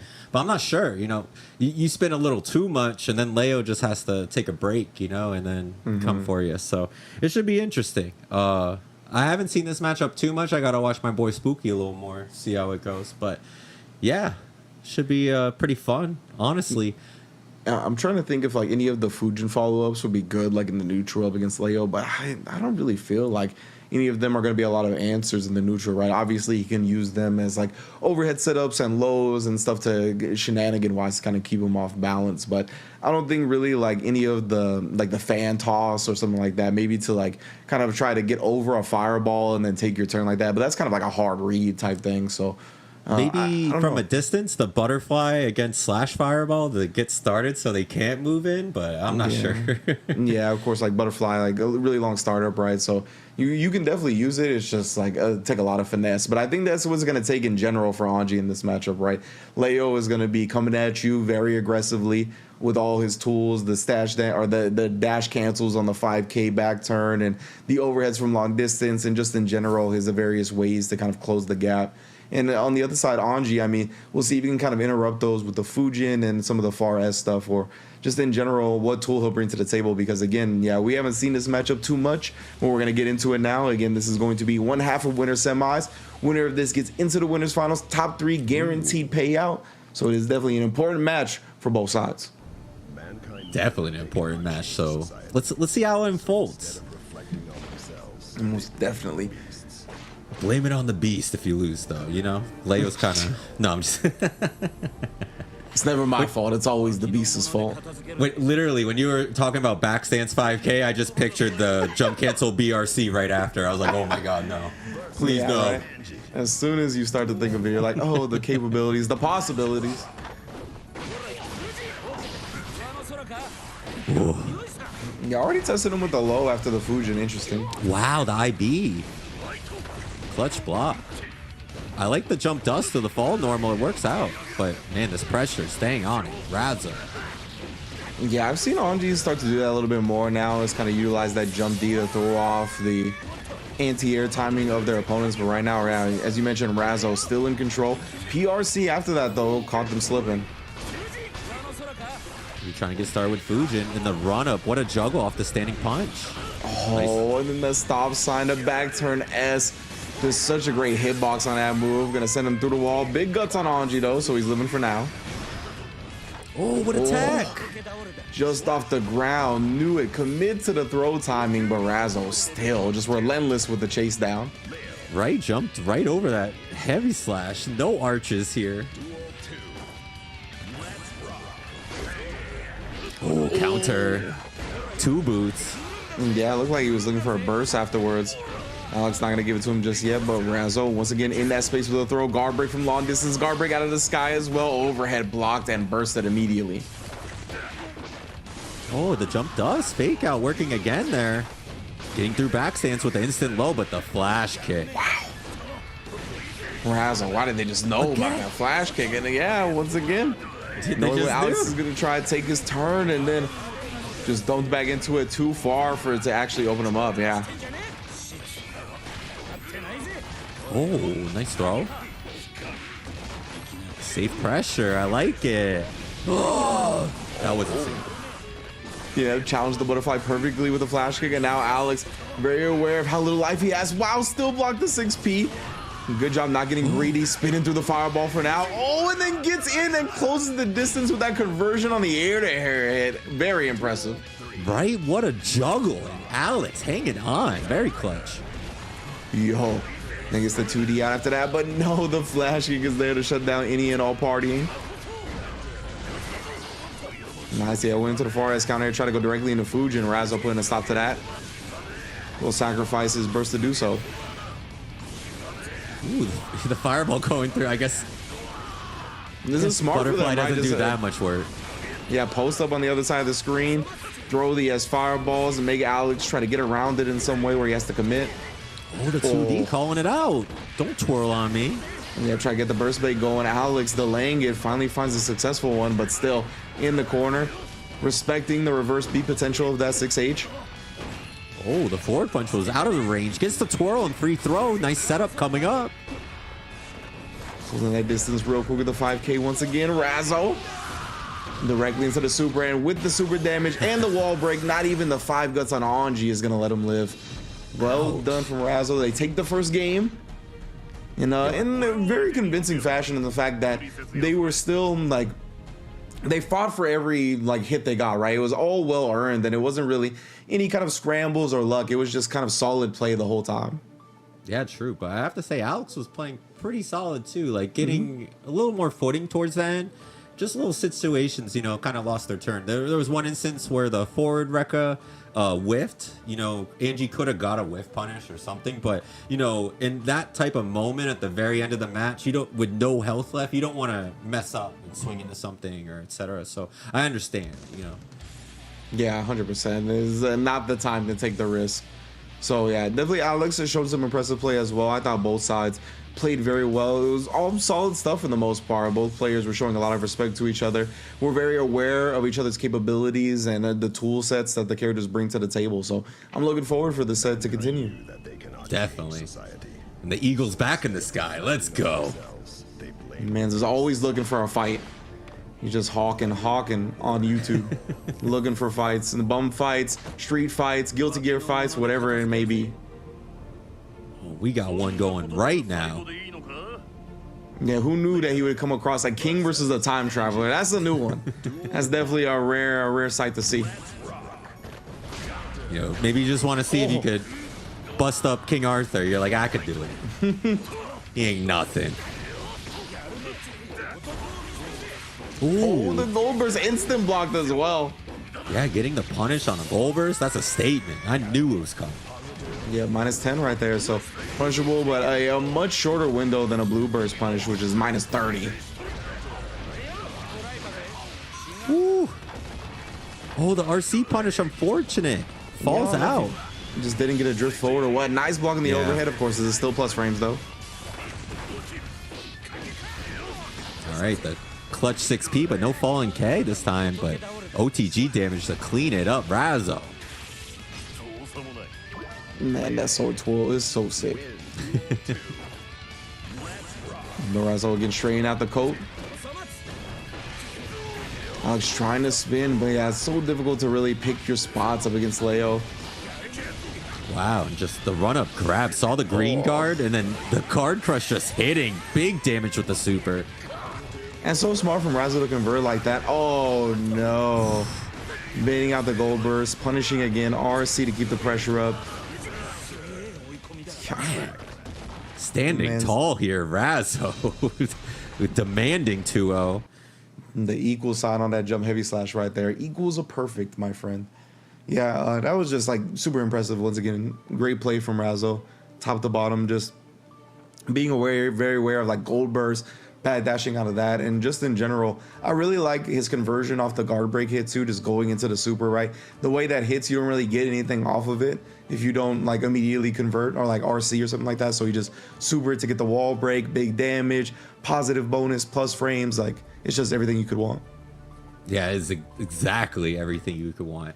And a lot of the situations that were coming up, you know, like that guard crush cash out was so much damage. But, you know, if you even just block that, you might see the Razzo special, which we talked about earlier in the Euro, where 3 guard crushes in a row just based off of respect. Like, hey, I know you're trying to get out of this other mix-up. So, I mean, I know you respect my mix-up, so I'm going to just really make you on tilt. So I will land this high. I will land this low or this stand slash. You're not going nowhere. Yeah, right. It's like we've seen the PR or the purple beat damage, so you just get conditioned and fearful of that potential, and you kind of just want to like block or try to do something else, and he'll just take that a moment to guard break you over and over again and really just put you in an even more dangerous situation. Oh, and we got a foul switch. Huh? Oh, okay. I know some Leos don't like this matchup. I will say it's better than Exerd, but, you know, Faust does have the tools to kind of keep him out, but the hitboxes can trade kind of crazy in this matchup. So, but Alex doing a great job backing off here. Nice hammer. Yeah, putting out the goons, putting out everything that he could possibly just kind of fill the screen with right now to give Leo some trouble. Oh, the bomb's out. Oh, what a teleport. You want to commit on my item? He crossed him up on the bomb explosion with the scarecrow. That was too sick. I like it. Yo, Alex. Yeah, he's staying out. Oh, actually doesn't throw the bomb back this time and now cornered up. Oh, Damage. no. Why? Where did his health go? He's dead. Oh, and that's the unfortunate part about playing Faust. You know, 6 frame stand punch in the corner. It's not really going to convert off into anything. And you have to take that read there on the offensive. Man, he's got that low defense. 0 guts game. Oh, no. Oh, counter hit. Here we go. Reeled him in close. Oh, just the golf come him away. And now another mini Faust just to make up for the last one that didn't do any work. Hey, little man's coming in. Gets the follow up with the 2K2D. Oh, throw that throw on. Yeah, let's go. Oh, instant block that 2D. Does get the goons out. Oh, and it interrupts him. Oh. And the super, I feel like if they let it rock, it would have hit, right? Yeah. Either way, just kind of committing to the fact that he was going to get him out via the invul. Bomb back coming through. Oh, the trumpet again. But yeah, Leo's kind of ruling that space. Tripped into the trumpet now. Oh, The burst, no. unfortunate. Oh, super, Some of but the doesn't super- bite. And yeah, doesn't actually commit to the PRC that time when he needed to. And because of that, Razzle closes out the set 3-0. Unfortunate. I mean, Alex was doing work mid-screen. It's just when you get cornered as Faust, it's just incredibly hard to get out against a character like that. Yeah, exactly. Like Leo's not really going to give you any breathing room, right? Just going to constantly stay on top, especially in that matchup where Faust, like, his best option is to get like outside of that range where you're like medium to close to utilize some of those normals, get his item toss game going, stuff like that to make sure that Leo has some type of obstacles to deal with. Once he's that close, I mean, it's going to be tough to get the king off you. Oh, the dip breaking the backboard. Okay. Duncan. This was the guard break right into the super that we talked about. It just gave him everything it could want. Look at all that damage. Positive bonus here to get that meter that you just spin right back. Of course, baiting out the gold burst as well. Just like so smart.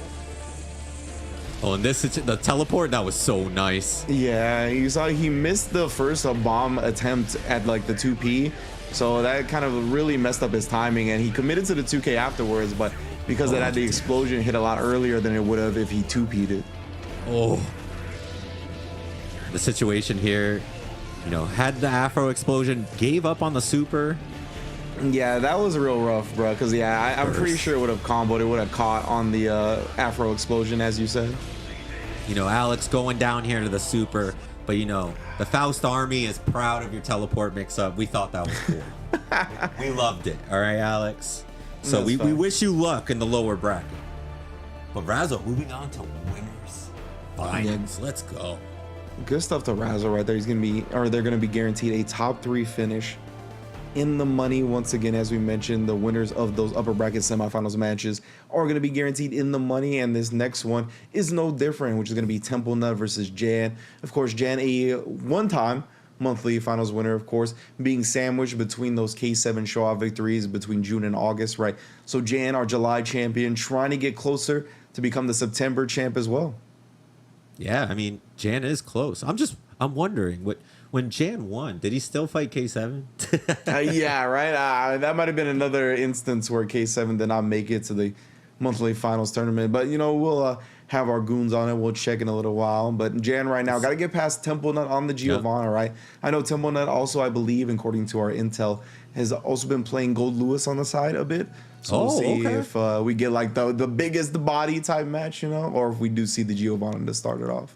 I mean, you know, Potemkin's kind of slow without the Mega Fist and the Hammerfall, and Bahamut Typhoon could just be sending him back all day. So I'm not sure. That seems like an interesting matchup. Most of the time I play Fu, we kind of mirror it up. So Okay, yeah. So I'll definitely be interested to see if he does bring out the Gold Lewis or not. But it is going to be the Giovanna to start for Temple Nut. The tried and true, right? This is the character he's put the most time into in this game. So Going to be going up against Jan's main squeeze as well. We haven't seen Jan play anybody but the Potemkin, except for that exhibition on ICFC. I think he played some other stuff, but that was like, you know, he was doing some weird stuff during that. He's putting a show on for the people. Yeah, he's putting a show on for sure. All right, speaking of the show, it is about to go, and this is to get into the winners finals, and both these players, cream of the crop, some of the best here. You do not want to go anywhere. Oh, nice low. And already in. Long distance on that sweep. Not done that quarter. Garuda already starting. You can try to see the FD from Temple Nut trying to avoid that chip damage. Aye. Bursting off. Temple Nut was going to make some of that hammer fall, but the second one, getting the counter hit, good damage, knockdown in the corner. Oh, man. Yeah, the hammer fall ended up catching the 2D right there. And, of course, the smack, just the tap dust, because that's all the damage he needed. Oh, the flip. Trying to make moves. Nice stand heavy. Oh, no, yeah. The drop, unfortunate. Got out of the throw. Ooh, there we go. Switching up this time. Instead of going with one of those, bully special moves, just went with the 2D. Got caught Jan trying to interrupt. Nice dash throw. Just keeping it simple here. Delayed normals. Dash throws. Oh, delayed super? Is this going to work? Yes. Oh, my goodness. Temple Nut, you're a genius. Right? Had the read that he wanted to preemptively do something to obstruct his block string. What a wire seat. Temple Nut did such a good job that round of like switching it up in terms of the block string sequence. Like, made the right decision every time. Like, I picked the perfect spots to start bullying with the spiral arrow and the flip kick instead of like trying to just restart the pressure. Pick the right moments to restart the pressure. Pick the right moments to just commit to an actual string that would counter hit Jan. It was a super, super good round. Yeah, that round was great, but fortunately for this round, so Jan, yeah, he's turning it all around. If he's doing the same thing, that's like Jan's like, I'm doing the opposite. Oh no. And then the throw chop out of the sky like that, Jan. So that was nice that you enjoyed his second round, but the first and third rounds belong to the big bodies. Yeah, that far S, he might as well get on his tippy toes. He makes sure that fingernail just clips you out of the sky. Like, man, Potemkin. Yeah, that was rough for sure. Good stuff though from Jan. Always being aware, right? That far S is a great tool to kind of combat in that instant air dash range, and just in general, because of how much that dash momentum that Giovanna has, it's just a great tool to kind of preemptively stop a lot of her pressure, whether it be on the ground or in the air. True that. I'm excited to see how this goes long term though, because I remember from these two fighting earlier, like later set, Temple Nut would get more counter hit crouch dust in earlier tournaments. So I'm excited to see maybe we can get some dash 5K conversions off that. But Jan just doing a good job of being out of the range or just getting hits. And yeah, we saw like a 1-2D counter hit early, right after he kind of conditioned him with the plus frame special. So we'll see if Temple Nut can kind of utilize that a little bit more, get some big W's on his side. Oh, the 6P, get that out of here, and then the Potemkin Buster right after. It's time to start guessing. Ooh, Garuda. Yeah, FD to push him way back. And that was a really good FD usage from Temple Nut, button right back in. It doesn't get the backdash clip for now. yeah, had the read. It just was a little bit off, but oh, the close slash. Jumped out the forward kick. Wow. Honestly, to keep the pressure on, I like that flip kick, side switch, and the plus frames. Caught him trying to reach with that 5H. Oh, and then just reset the pressure with the charged dust. Disrespectful, but very, very smart. You can see taking a big life lead, getting the plus frames afterwards as well. Ooh, and Jan betting on something he shouldn't have. Gets counter hit and then the hard down. Yeah, the close slash. You know, this character gets so many dash throws, I don't blame. Yeah, exactly, right? She just pressures you into trying to wiggle out, whether it be pressing a button, trying to jump. Either way, right now, Jan not wiggling out of any of this danger. Man, just a close slash into a delayed crouch slash. That's all really needed here. That's how relentless this dash throw pressure can be. Wow, the perfect.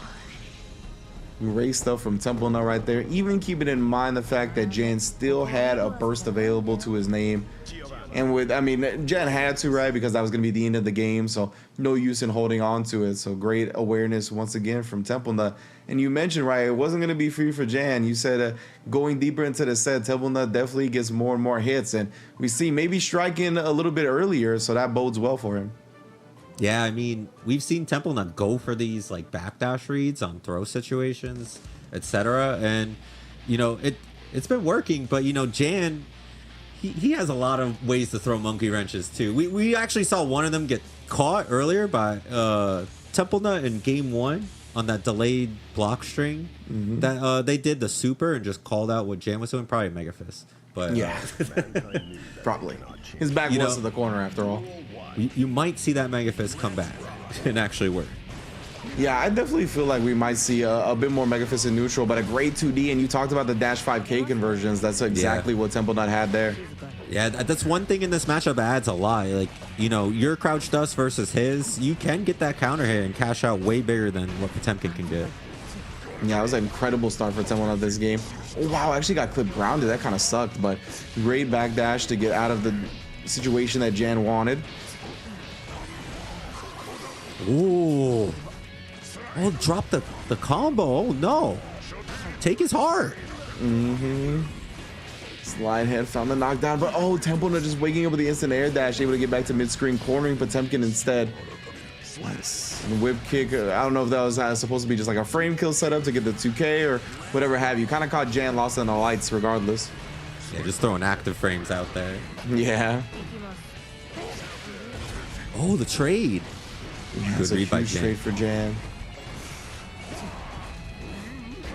Oh, try to grip Temple Nut up. Oh, Temple Nut thought the aggressive burst was going to come out, but Jan holding on to it instead of aggressive YRC. Still keeping his feet on the ground until then. Garuda catching him, and then to the skies you go. Ouch. Just like that. It's 1-1 rounds? Yo. Jan, whenever he converts those 5P anti-airs to the 2S Mega Fist, so impressive. Good burst, but the cross up. Mega Fist back, but getting closer to the wall. What an anti-air with the low. Okay. Whip kick. Oh, actually the backdash got caught after the whip kick with a 2D. That was a great button choice from Jan, but my man's not making good choices now. Through the wall he goes. Watch out for some broken glass. Get up. Oh, got checked in the head. Yeah, Wire sees the RC, and that's a knockdown. Oh, yeah, Temple Nut don't want to play that game. And a great air throw on the Mega Fist attempt. Get that out of here. Right? Was ready for it. The 2-1 coming up and going against the big body legend. Yo, okay. Yeah, we talked about it, right? Temple Nut looking better earlier on than he usually does in a set. And as a result of that, 2-1, bouncing back from that first L to take a lead here early on. Of course, Jan, we've seen him in this situation time and time again, so we can't count him out either. Yeah, I mean, you know, Jan's just kind of gone a little bit more on the reads, you know. A lot of these Kara busters are getting jumped on, and, you know, he had to spend resources just to get around that. You know, that burst was just wasted because of that. So maybe if he takes a step back and kind of earns it a little more, I'm not sure. Yeah, but let's see what Jan can come up with. You know, he is the big body legend. Indeed. Yeah, we'll see if he kind of hunkers down, buckles down a little bit more, tries to play a bit more of a solid game, or if he can just find, some type of hit and then convert it big like this, right? We've seen, there you go, the 2H. I really like that too, because Temple Nut has a wrist, the wake up jump instant air dash, right? Yeah. So I really love him calling him out with the 2H there. Hammer fall. Goodbye. And I respect holding on to the burst. It's like, hey, this round's over with. Yeah. I need this for a real fight.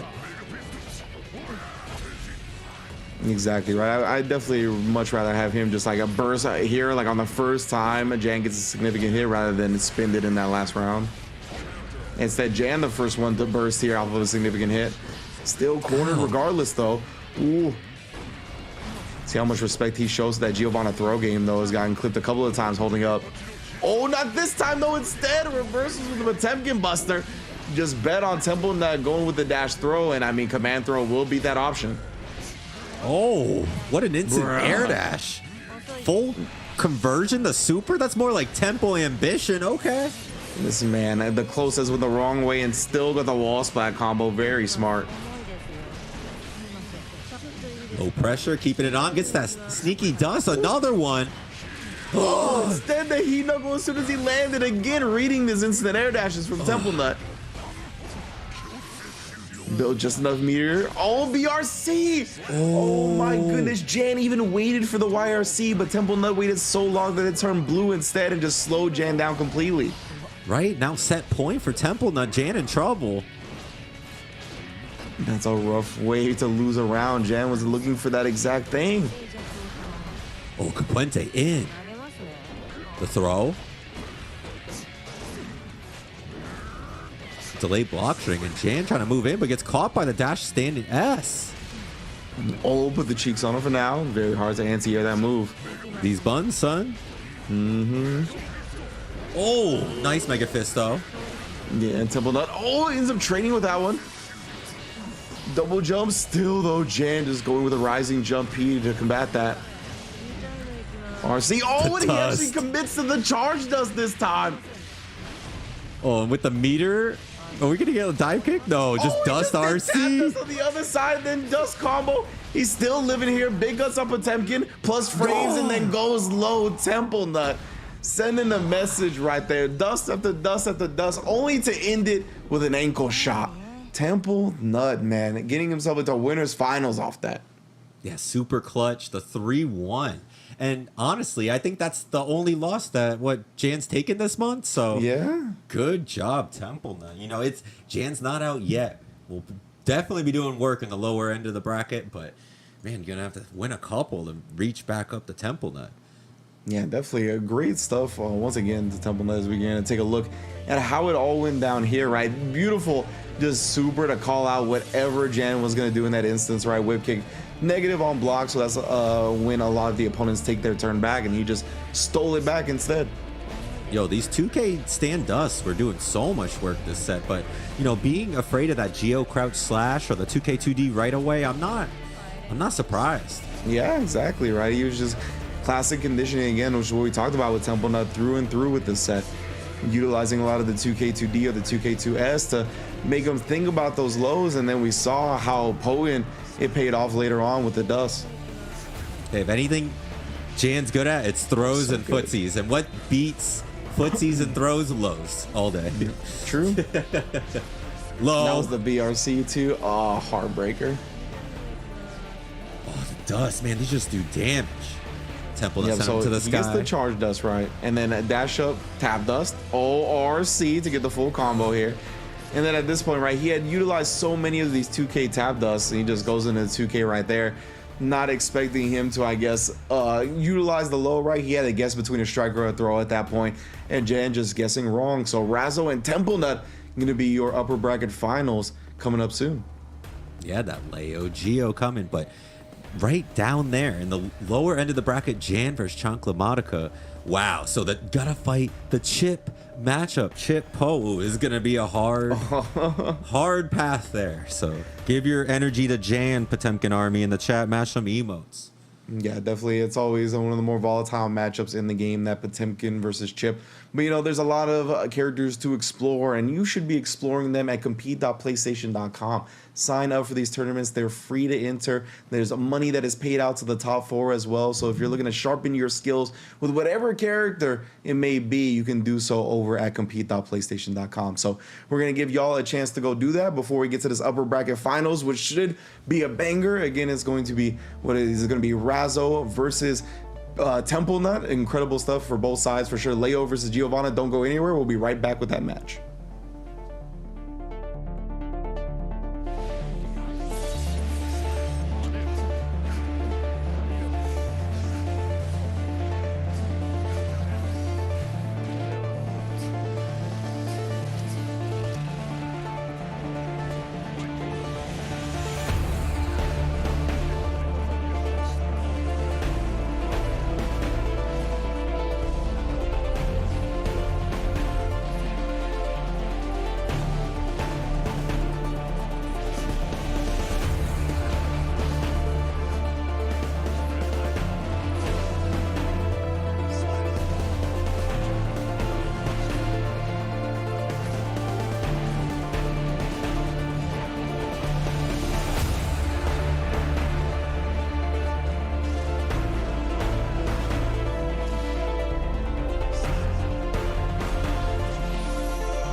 And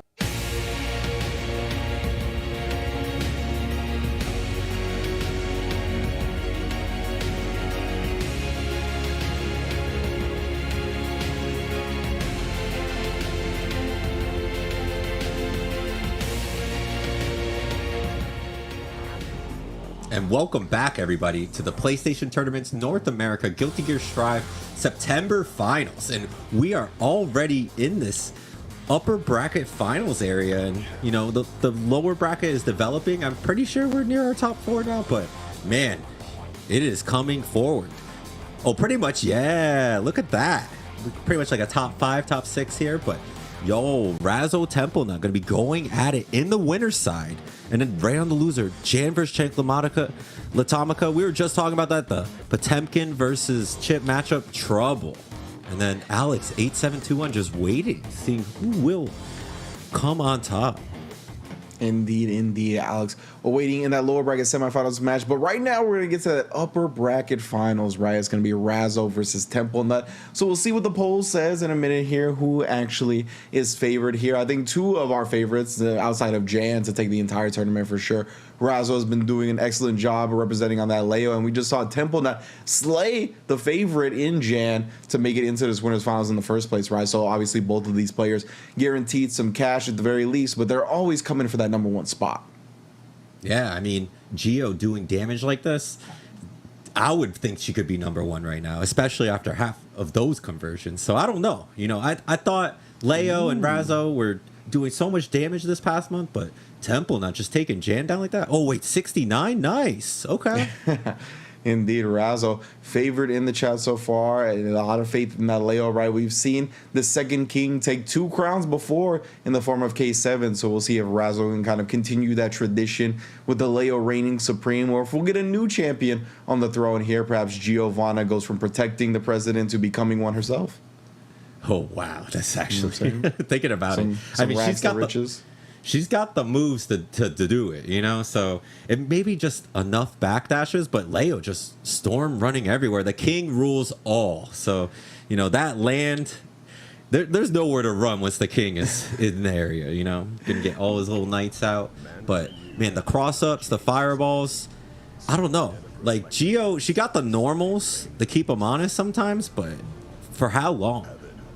Yeah, and I've done a little bit of experimenting with like Spiral Arrow and the Fireball from Leo, right? Because the S Fireball is 2 hits and the Spiral Arrow is supposed to absorb 1 hit of projectiles. Oh. So sometimes it will like absorb the first hit and then go through the projectile, and then sometimes it'll like beat it outright. So it's definitely a funky interaction when it comes to that. Keep an eye on it going forward in this set.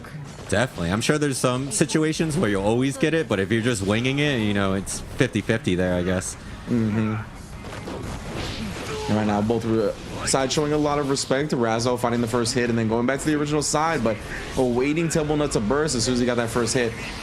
Like that from Razzo, or Temple Nut, getting the damage in where he can after that big whiff flash kick. Yeah, kind of was just like, yeah, bring the burst out, because I plan to do this more. Yeah, and unless he's going to get the parry on time. What in the world? What She was went that? the wrong way? Was that the reflect? Did the reflect send her the wrong way? What was that? I do not know. I just figured that she activated during some of the last frames of Leo being on the other side, and then he ended up all the way through afterwards. I don't know. Someone clip that for me so I can check it out later, please. Yeah. Either way, Razzo bouncing back from that funky situation very well. Has around a pixel of health here, but Temple Nut sneaks in the charge dust, and he's gonna burglar the round because of it. Right, with the magic pixel. But Razzo coming back up on that burst, unfortunately, did not come in time. Burgle? Is that the verb? I don't know. Burgle.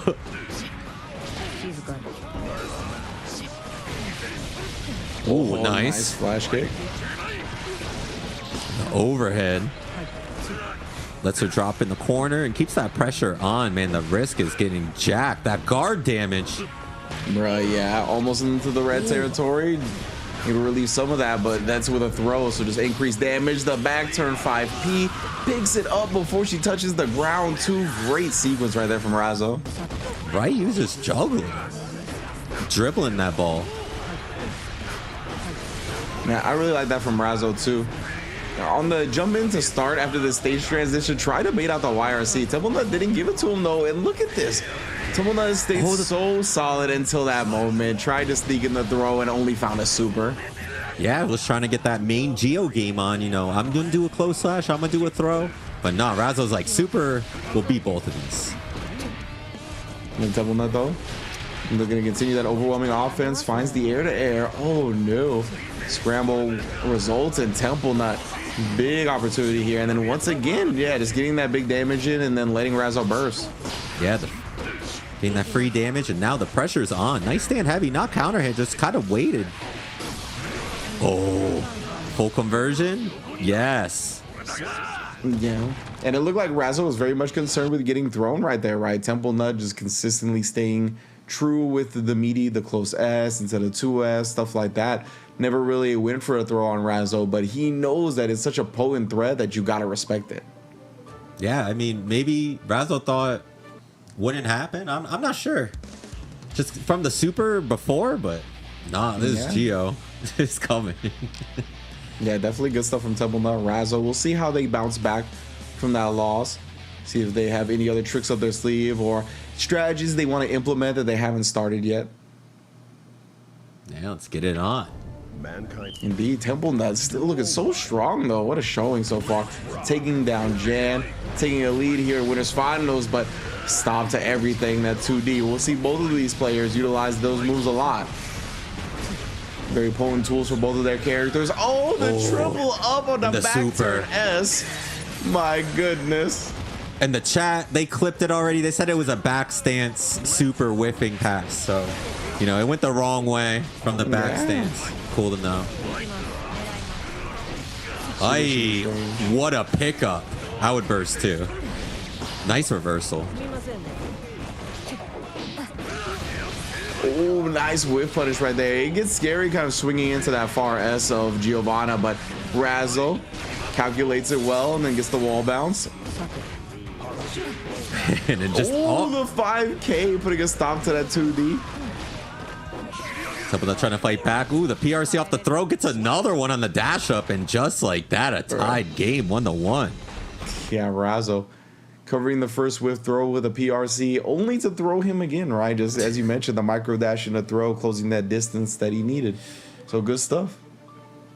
Yeah, super good stuff. But it's like, with the slowdown there, you're like, oh man, I don't want to get hit. And then it's, here comes dash throw. Yeah, for sure. Yeah, that is definitely just one of the things that I think people lament a lot about the fact that you can RC with throws, is the fact that if you're in a proximity of getting hit by that slowdown, avoiding the throw, you're not out of the situation yet, right? That is still very much advantage for the person that did the RC. So you see in that instance, Temple Nut really respecting the options that Razo could have went into, just gets dash up thrown because of the blocking. I can't tell you how many times I've seen someone try to swing on it, and then it's a back RC backwards, and then get punished. It's like, wow. Yeah, so that's why Temple Nut didn't even want to try it, but Razo doing a great job. They're very smart, right? Very aware of the situation, just taking advantage of that, knowing that Temple Nut knows that it's not their turn to play, it's their turn to block, and if you're gonna block, then I'm gonna throw you. Yep. Good respect game played there. Here we go. Game 3. Now we just got out of range and got the 2D going. Tried to get another one, but instead got counter hit. Now both bursts are off the table. Wow, 10 seconds in. Yeah. But at least it comes back quick. They'll definitely see it by next round, maybe even this round. Yeah, for sure. And great stuff from Temple Nut right here, FDing some of that pressure to get the distance, but didn't really make something happen off that. Finds the 2K, gets the closest as well. No big damage. Razo, Berserker Slash off that RC. The pressure continues. Nice low. Keeping it on. And wow, the dash through again. All these lows. What a counter. Counter at that last bit. Stay active like that. The counter absorbing that crouch dust. Yeah, Razo keeping the guard up. Knows it's still a tied set. Has to come back. Ooh, what a throw. I like that as well. We've seen a lot of the abuse of the back turn slash, so instead he stands, cancels it. But right now, Temple Nut gets flash kicked for his trouble. Ooh, stand heavy. Nice conversion. Getting close to the corner. And the whiff. Big damage payout. Yeah, he might be dead. Oh, not even Yes. might. Definitely dead right there. Razzo. Betting wrong. You see that recycle sign on her head? Your life's getting recycled like ASAP. You're seeing a third round. It's that reincarnation. Oh, true. Oh, what a throw. Guard break on the OTG. Oh, Razzo got it special. again. Oh, what a 6P from Razzo. So smart off that whiff, a throw attempt. Throw on the tried counter? to parry when he saw, Temple not getting aggressive like that, but ends up throwing it anyway. Air to the juggle. I like it. And it should be enough. Yes. Yo, Razzo. That was definitely super impressive stuff once again from Razzo. Like, just clutching out these moments. Great decisions on the defensive end too. Like after that PRC on the throw, just utilizing the upper body involve, the 6P to combat the normal that was already out. Like, I mean, they're very, very smart. Yeah, I mean, one crossover. We saw, what, like 2 dash through back turn lows right away. And once you're in that position, it's like, are you going to let Leo come through? But if you just start preemptively mashing, Leo's going to hit you with a meaty counter hit anyways, take even more damage. So, wow, wild stuff. Like, Razzo really good with the read on the offense. Yeah, man, and I mean, I was so confident with the way Temple started this set, man, that he was gonna put himself in winner side grand finals. But just like that, Razzo was like, bruh, I've been the one showing out online, offline, everywhere possible, and they're looking to show out once again. True. I mean, go into game 4, see if we get a tied up situation. Will we go to game 5? But Razzo looking incredibly strong here, trying to get this done right now. Yeah, but once again, gonna see who takes it home here. 2-1 lead for Razzo. Oh, the crouch does actually clip in there. Once again, Temple Knight starts with a lot of 2Ds, and they've been getting clipped by Razzo's 2D instead. And then another counter hit. We saw this kind of repeat itself before, right? Just these players utilizing their burst very early on, recognizing the offensive threat of the other character. Yeah, sometimes just being cornered first is such a huge moment, so they literally don't want to even see it. Ooh, Bro, the counter. Yeah. It's not a trade, it's a counter. What a 2D to the full conversion, the super. Wow. This dude, Temple Nut, poor fella, could not read the wake up crouch dust. It's hard. It's a hard read to make. Oh, far ass getting the counter hit post tech. I like it. What a throw. Oh my goodness, he did it again, bro. Counter hit him on the other side, and now this could be all Razzo's game. Waited for the super right there. He can parry it once the flash comes out. And the backdash on the overhead and then baiting the super huge play. Temple Nut. Yeah, and they're just gonna delete the rest of that life bar. Oh, actually holding on by a magic pixel. Gets the back thrown out like this, bro. Oh, crosses him up to the other side. You know Temple Nut wants to hold on to that burst. And a great PRC. Slow down, dash to the other side, and then catch the landing. Hey. Oh, nice. Getting that jump back and just trying to space out with the crouch dust, but the fireball, okay. Yeah, you can see Temple Nut still utilizing a lot of that crouch dust despite Razzo having pretty consistent answers to it with his own. Oh, nice Ooh, counter hit this time. No burst to find his way out of the combo either. Ow. Oh, the trade. Oh, the active frames that it does actually caught him that time, and then the counter hit on the other side. What a Temple Nut throw. staying alive, throw with the flash kick. Ooh. Oh, she was so slowed down. These ambitious 5 and 2Ks just coming in and Razzo clutching. Wow, moving on to grand finals.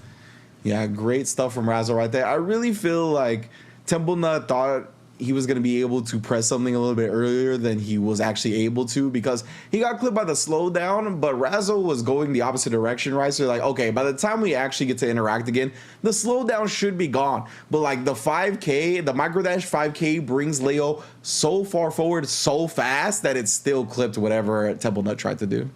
No, like I thought these crouch dusts were really trying to, calm that down, but it would still come up. Like a couple seconds would go by, and then it would just be the 5K pressure on and on. Oh just yeah, this was micro that dash wild 5K. stuff. Yeah. Back turn getting through and her just going the wrong way. Ooh, Oh, what a my punish. goodness. Yeah, that crouch D was so good right there. Forrest, of course, the active friends all on that, always catching people. And that was just the first game where Temple Nut really stayed in Razzle's grill. He couldn't really get anything started that didn't require a massive risk being taken. The triple up on the back turn slash, just destruction. Just go for it. Why not? Yeah, this was the round following that. Razzle, he really did a great job just maintaining Temple Nut's wild, like, offensive capabilities on Geo. Yeah, oh, the PRC situation. Yeah, that respect game. I like that one. Talk about the slowdown on the AoE again. You saw Temple Nut tried to press something after, but the slowdown plus the throw being 2 frames just threw whatever it was. And I like how the recovery on that stand heavy was just out of the range of the flash kick. Oh. Yeah, that was the exact moment we just broke down at the end of the game there. And then the 2K, the dash forward 2K, just such another long range option. A little bit deceptive on when you think you have to block your legs from. And because of that, Razzo puts themselves, in grand finals winner side. Man, so we will be moving on to the lower end of the bracket where Jan will be fighting Alex 8721. And this should be fun. You know, we get that Angie action versus the Potemkin. And all these players I'm pretty sure, have made it into the cut. So, you know, we'll be getting paid out. You know, thank you, Sony, for that ka-ching. Exactly. Everybody that you're going to be seeing from here on out has got into the upper echelon, is going to be taking home some cash. But of course, they're all aiming for that first place prize to be the monthly champions here at the PlayStation tournament. Jan's been there before. He's got to go through some of the losers bracket now to actually get there once again. And his first stop is going to be Alex 8721 on that Anji, who we saw actually show out quite well earlier in the chip matchup. Yeah, definitely did pretty well in it. And honestly, like Potemkin versus Angie, I've seen GC Yoshi really annoy a lot of Potemkin players in this matchup. So I'm interested to see what can happen. You know, it's not legacy Angie versus Potemkin. Guard point would just go through everything that Poe would have. You'd have to be so on point. But Twirl can work in similar fashions. You just have to know what you're using it against. So I'm interested to see, you know, these reads on the Mega Fist, the approaches from the air or ground normals, but like, you know, got to watch out for these lows.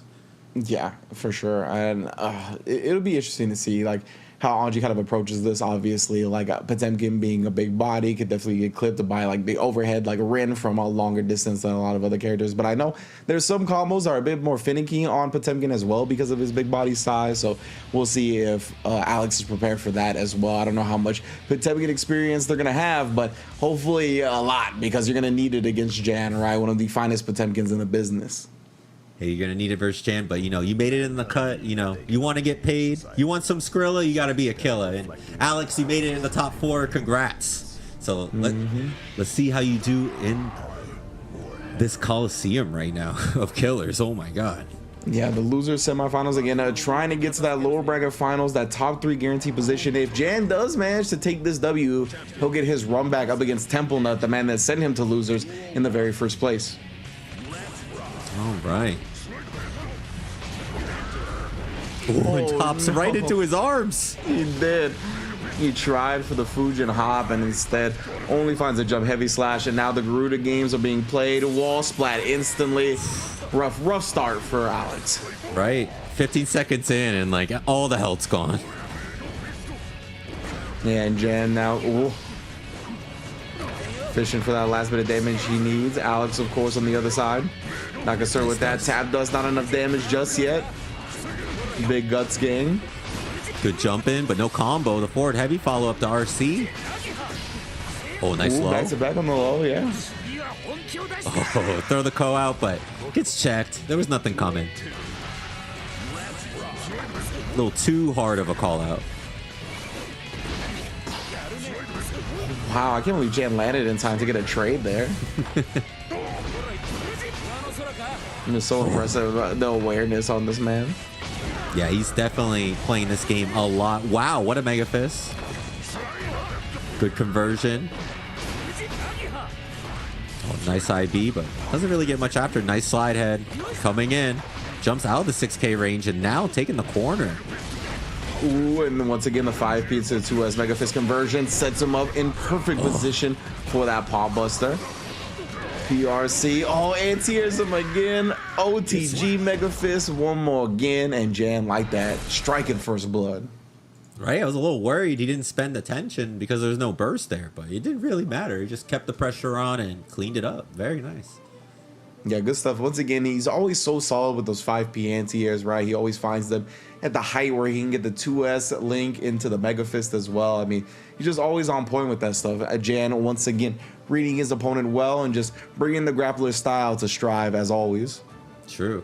And I mean, just for it being a simple 5P 2S Mega Fist, you know, the follow-up, you get a really good setup. And then if he needs to close, he can get some good OTG damage, you know? So I'm not surprised. There is stronger combos, but, you know, why mess with something that works so good? Yeah, exactly, right. And as you mentioned, that OTG follow-up with the Mega Fist, it does a healthy chunk, right? Anji, most guts in the game, still died to that last OTG hit right there. So, yeah, definitely quite the significant amount of damage you can get. Yeah, you can't sleep on the big body legend here, man. He's just doing big body damage in all aspects. And yeah, I'm trying to chase him down with the Mega Fist. We'll see if Alex can kind of combat around that. Once again, we see the 5P anti-air conversion. Just the fact that it gives him the Oki it does, I think, really is why Jan just consistently goes with that. Easy Nice to convert from, easy to make them start guessing after. Oh, PRC, I thought he was going to try for a 6P right there, but doesn't. Good block on the charge dust. And man, Jan just milking all the damage off 5P2S. He'll try to meet him in the skies this time. Not going to happen. Hammerfall on the PRC to get the Garuda games going. Just tagging him with these small individual hits here. Twirls through the Mega Fist. That was plus frames, but Jan didn't care, showing no respect. Just 5P and 2D, and my man's is pressing any and every button he wants. Yeah, Jan wants that turn ASAP. All right. Alex just trying to take some turns here. Gets punished. Going for the low. The jump back, but already pushed back by the 2P. Garuda games coming in with the 6K. All right, getting started. Yeah, decent enough. At least allowed him to get some space back for that Mega Fist. Tagging it for a little bit more damage. PRC, you got to start guessing now. Guard break coming in hot and heavy. Doesn't actually get the FD off there. Tried to sneak the grab. Back Mega Fist. 2D. Oh. Calls post Hammerfall and gets the counter hit. Very nice. And what an overhead. Yeah, Alex. big. Yeah, making moves in the corner. And again, another juggle. Don't let up. Yes. Alex. Yeah, great stuff from Alex right there. Getting that wall break, that last bit of damage that he needed. Definitely needed that. Yeah, he's still fishing for the 5Ps right there. That's why Alex staying out of the range, but not out of range of that 2D. Once again, Jan taking his legs out from underneath him. Oh. Tried the forward heavy, but the counter hit 2D and the walk up 2K 2D. All lows all day. Tries to jump out of Garuda, but man. Hammerfall pressure back into it. What an air throw. Ooh, and then wall bounce via the Garuda. Just waits for a second 5P, and then the OTG not even gonna go for it. Knew that it wasn't actually gonna kill that time, so just takes the setup. That air to air, but the wire seat back off, stand dust. Does that count as a purple stuff? Might as well right there. Great stuff once again from Jan. Taking it 3-0 in our lower bracket semifinals, right? To put himself in top 3 where he's found a very commonplace home there. Hey. Oh, so that was 3. I was thinking it was 2, but wow. Was okay. that 2? Was it 3? I could be tripping. Oh, okay. It was 2. It was 2. Oh, okay. My bad. Jan's just so explosive. You know? I don't He blame really you. is, though. Jan really do just be explosive. I always think it's the end of the set as soon as it starts, really.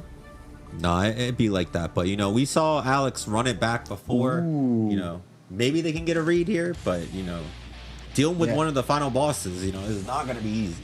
And Alex actually changed to the Gold Lewis. So Okay. Anji going to the bench here, going to bring out a big body of his own. Obviously, Gold Lewis has tremendous range, can definitely beat Potemkin to the punch on some of these situations, some of these distances that Jan is really finding a lot of success in. Hey, it's cool to see that there was 2 Gold Lewis players hiding in this top 8. You know, I'm hyped to see. Yeah, and Templenut's intel we got on him, it says that he plays a little bit of Gold Lewis on the side as well. So this might 3. not be the last Gold Lewis that Jan sees today. Nice. I hope not.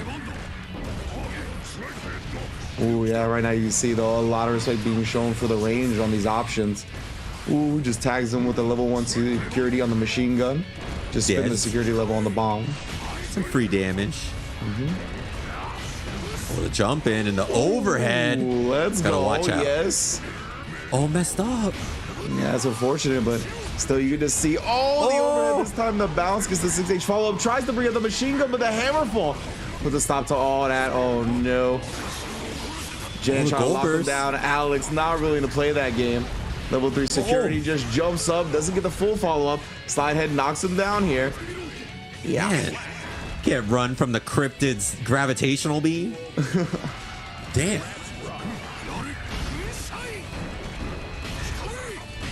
Ooh, open him up again. Nice backdash though to avoid the second of the 268.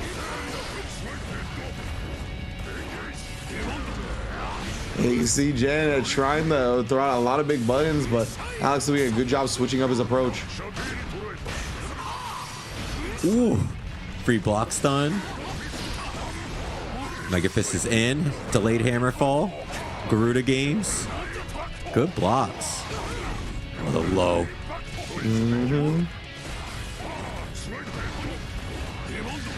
Back to the neutral game. Jump D coming through. In the big behemoth typhoons.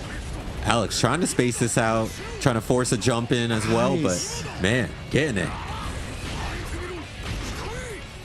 Ooh. Got the FD much- off. Yeah, avoided some of the chip damage there.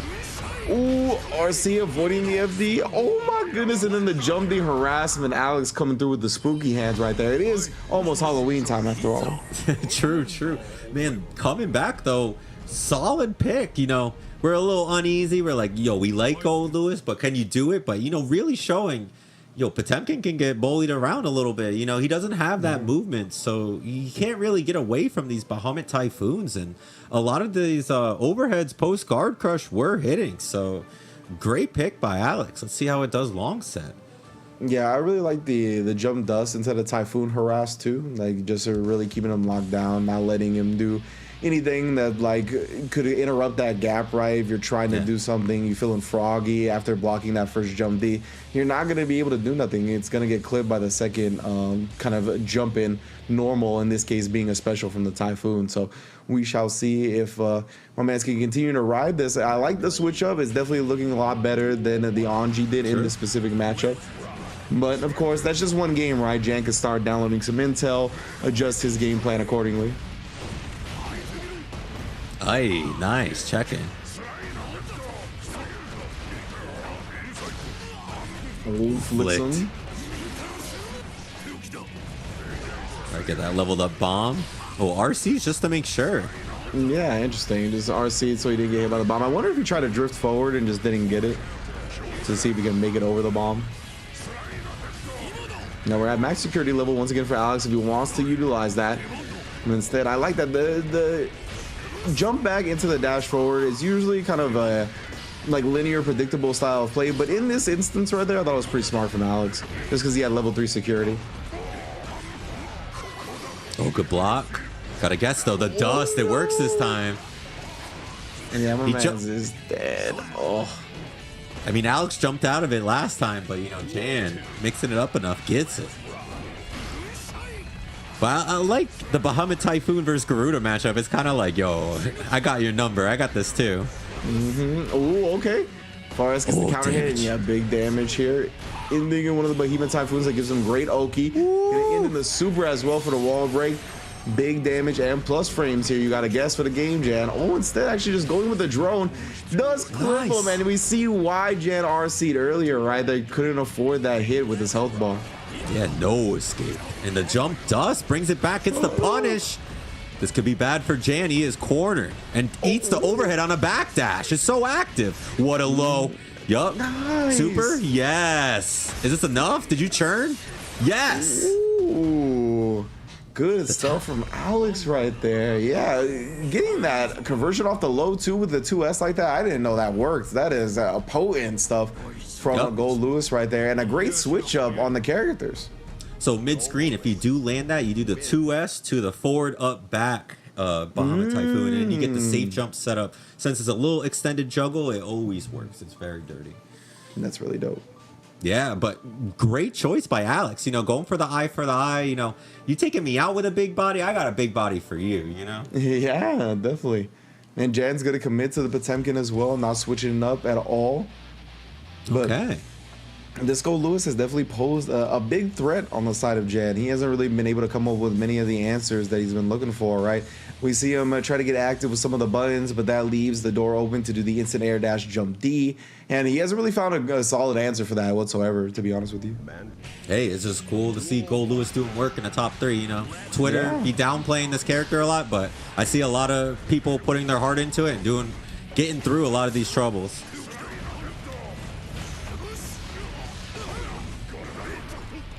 Already knocked down and made him block a Garuda though. Jan, of course, has 2 games of intel on this Gold Lewis now, so the more games you give this man, the harder it is to beat him. That is definitely how Jan rolls.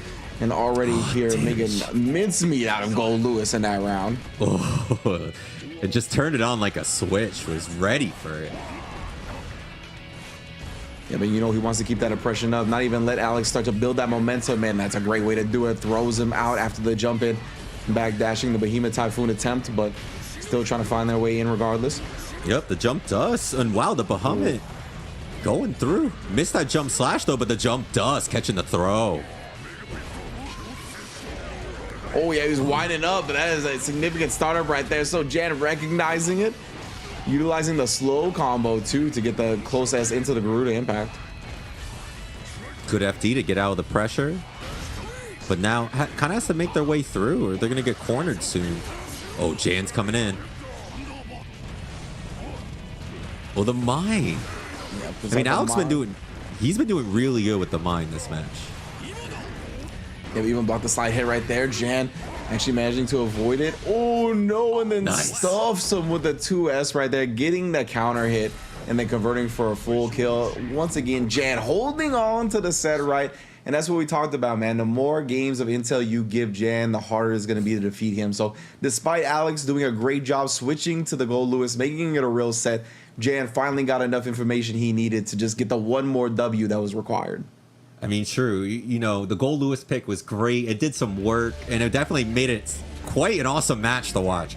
But like you said, you know, Jan, this dude will walk you to the corner, 7-3-3-7, doesn't matter. It's going to be his advantage. He's just going to play the time and get reads on you. And it ended up, in the end, working out.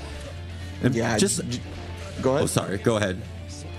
Jan just does a great job utilizing everything as a resource, right? The timer, his life bar, his meter, like he just makes sure that he takes everything into account with how he approaches his opponent. No, I agree. Like, honestly, these first 2 rounds was super rough for Alex. And, you know, the big body not mirror match, but big body versus big body. Yeah, the Haas fight. You know, he definitely brought it to the table. He was like, hey, I got something, and I came here to play. But, Yeah, you know, just didn't overcome, you know. Nice job. It's not easy for Potemkin to avoid a lot of these big swinging Behemoth Typhoon hitboxes, right? So Yeah. it can definitely be mad annoying. And yeah, that was a really good just conversion off the low right there into the wall break super. And I mean, it's just hopeless at that point if you're Potemkin. But of course, Jan bouncing back, doing a good job of avoiding the drones here, FDing here and there, and then again just challenging off that, right? Not gonna let him kind of close that distance after the plus frames on that Behemoth Typhoon. So well done from Jan. But what I'm interested now is that Temple Nut here on our player survey has Gold Lewis as his secondary character. And Temple Nut did beat Jan 3-1 with the Giovanna, right? So it's not like he has any reason to switch considering he already has a W with this character. But that Gold Lewis showed that it could be a problem for Jan. I want to see if it's just going to make an appearance or not. Yeah, I mean, you know, Temple Nut has already given Jan a lot of information. So, you know, it might be good right now, but, you know, being able to pull Gold Lewis out once and being like, well, are you ready for mine just to get one win? You know, that could be the way to get over the goal line. You know, need to get our players here. You know, this is Jan, the wall, the moving wall, the literal living wall. Yeah. Can you get past this, man? And nobody has gone past Jan today except for Temple Nut, right? Temple Nut's the one that put him into the lower bracket in the first place. So now we'll see if Jan can complete his redemption arc, or if Temple Nut can find a redemption arc of his own and perhaps get back to that grand finals to face Razzo. Ooh, so, you know, get some Geo, get some Poe, classic matchup. I just want to see more counter hit crouch dust, though. You know, it's just so fun to see that combo. Yeah, definitely. I want to see if Temple Nut's going to be looking for it. Utilized it to great effectiveness in that first set up against Jan, but right now Jan already tossing him in the garbage, at least tried to. Ooh, just blocking. Yeah, The burst, right? And I respect that, right? Again, we saw this a lot from the Giovanna versus Leo matchup. Like, these characters that just have such offensive potential with these characters that have very little defensive potential, it results in a whole lot of bursts very early. What a super. Try to get that Kara Potemkin buster, but eating a lot of damage. Didn't get the punish on the flip kick. All right. Nice. It is enough. Back to back on the Mega Fist, 2 times platinum for the kill. Jan showing he means business right now. What a stand heavy. Yeah, players like this, like, oh my goodness, super strong players like a Jan. It's very hard to beat them once in a tournament. Beating them twice in a tournament is nigh impossible, right? You can see great adjustments being made from that first set. Temple Nut gotta make some of his own, though, a champion in his own right. Bursts out for now. Ooh. The pressure's on. Not giving up here.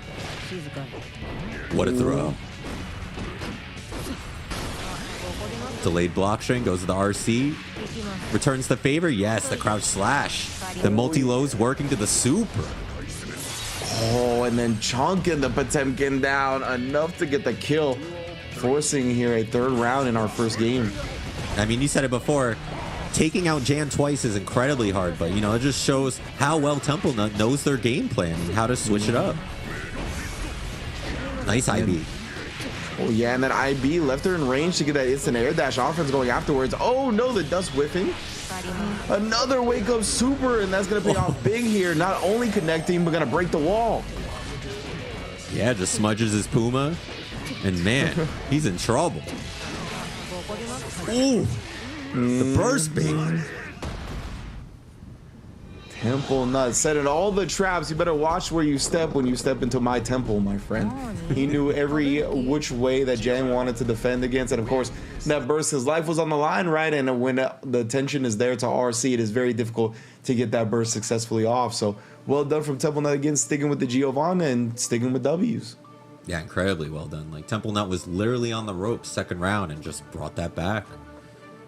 Yeah, man, that was impressive once again, staying with the Giovanna. And Jan looked like he had figured it out a little bit, right, in that very first round, convincing fashion. But just like that, Temple Nut kind of found his bearings again and remembered how he had to play the matchup, exactly who he was playing against, and just played it expertly after that, really staying outside of any of the Potemkin buster range, making hard reads when he needed to do so, really being safe with his pressure too, not really risking too many things, just taking the increased gauge risk crank as Jan tried to block everything out. Yeah, like in that mid-screen game, we see that max distance heavy and crouch dust a lot. And whenever you get those counter hits, like huge cash out versus just Potemkin getting a knockdown or a mega fist approach, you know? Ooh, Temple Nut risking the big things here. First the dash, flip kick DP attempt, and then of course the burst. Both baited, blocked, and punished. And I mean, let's go to the next round. The heat knuckle. The Indiana Jones moment, take his heart. Nice juggle. Garuda 2H. The 2H and the Garuda. That is a hefty two-piece, my friend. Oh, you said it. And the most expensive two-piece you ever gonna pay for. Oh, that just keeps going. Like, they didn't even get the punish jumping out of it. Unfortunate. Good burst up from Jan here. He really wants to seal this round. Not let Temple Nut come back. Ooh, but a big block there. And a punish afterwards. Great stuff from Jan, recognizing that. Oh, the jump in. Hey, clutch. The 1-1. We're already in a game 3. Yeah, very fast game 2. Pretty much felt like the amount of time we spent talking about that first game 1 was the amount of time game 2 took. So I mean, that's just how Jan gets down, though. You know, sometimes is you get certain open ups as Potemkin, then the person's one Potemkin Buster or one combo away from death, and that does a lot of mental damage. It's very hard to bounce back and around following that well, and we saw it play out like that here. So he'll have an easier time, him being Temple Nut in this third game, just because, you know, we're resetting, we go back to the lobby, everybody can kind of get out of that nonsense that he just dealt with.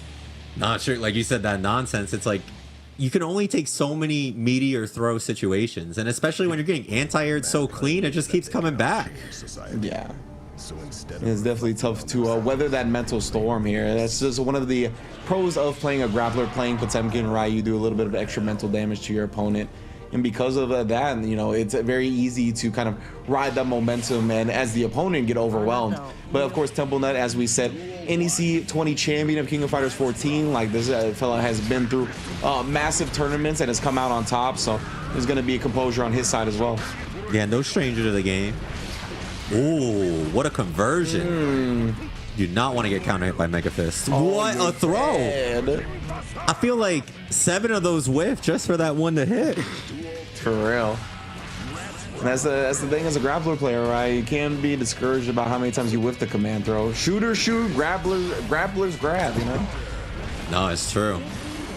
They be playing their own game sometimes. Oh, the approach to the slide head. Nice. Wow, huge backdash right there and getting the back throw for the punish. Now Jan once again setting up the Potemkin Buster and setting her down into the ground. 2-1 in what feels like a blink of an eye. No, Jan definitely, he's come here to play right now. He just got the 2-1 before he was down one game, and then before he's winning these games before we can even explain what happened before. Like, Yeah. This is wild. Exactly, and I mean that's just what Jan does, man. Great stuff once again. Just the big combos coming out real quick, the big two pieces, and finally he's conditioned Temple Nut enough to stay on the ground to where he's finding these Potemkin Busters. And I mean, once the grappler player has conditioned you to that extent, I mean it might be a lost cause. Honestly, it's very hard to bounce back. No, it really is, because at that point it's like you giving information, and it's like usually you doing the counter thesis, and if a Potemkin player just has to be like, oh, if I slow down I can punish this on site or whatever, you're in trouble. Like, you can't be hard calling everything unless you're right 100% of the time.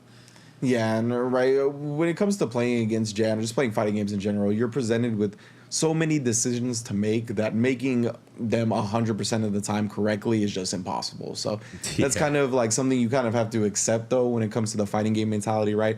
We talk about it a lot, especially in Strive. Like, these characters are so powerful, your opponents are so good that there's going to be moments that you just kind of have to accept that you're holding an L, right? Whether it's you getting grabbed, whether it's like a strike throw setup from Giovanna. It's just these situations that are going to happen. So it's all about kind of shrugging them off and then getting back to the neutral and playing your game once you get the chance to do so. Hey, it's true, you know, because if you keep falling for their throw game, you might give them a counter hit that gives even more damage. So sometimes you have to take these situations and let it rock. Go with the punches.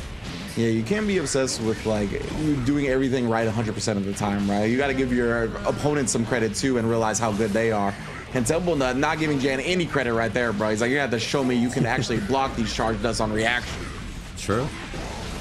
Oh, the hammer fall, RC. All this damage adding up. Nice block. Yeah, 5P check. Ooh. 2D finding its way in as well. Temple not getting the cross up as well. Hold up. Flip kick blocked, and then just the back Mega Fist to get out of dodge. So smart. Yeah, the hitbox just too good on the back one. Gets around all those active frames on the stand slash. Yeah, right. After the plus frame on the flip kick, like that, again, he's utilizing against the spiral arrow as well. It's actually a really good option. Oh my goodness, against those plus frames. Great heat knuckle. Just counters the instant air dash. Hard read from Jan there. Again, yeah, this time Mega Fist with his back towards the corner. Aaron burst from Temple. Now you can tell he is definitely frustrated by the Mega Fist in this round. And the Garuda. Oh, the juggle. This could be it. Yes, OTG.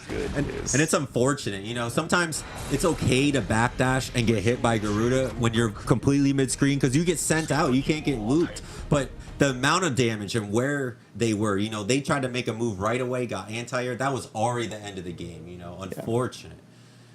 Definitely a frustrating sequence to go down to for Temple Nut in that last instance, because it was like a Mega Fist that got him out of a plus frame flip kick.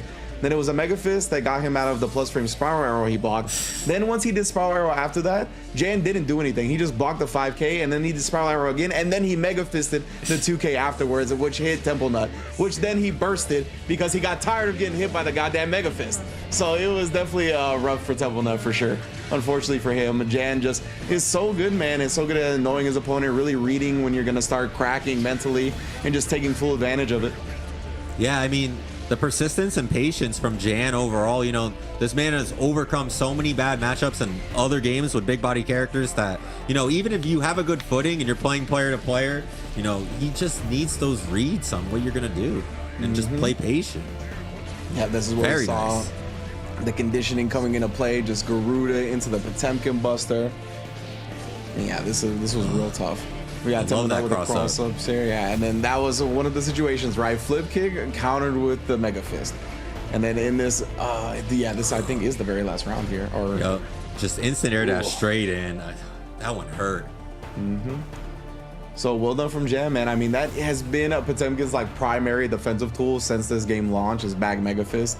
And it is just so good. Like, you leave any type of gap where Potemkin can utilize that, and a lot of the time it's gonna put him in a better situation than he would otherwise be in. So you always got to be ready for that option, and Jan gonna ride that option into grand finals to try to take down Razzo.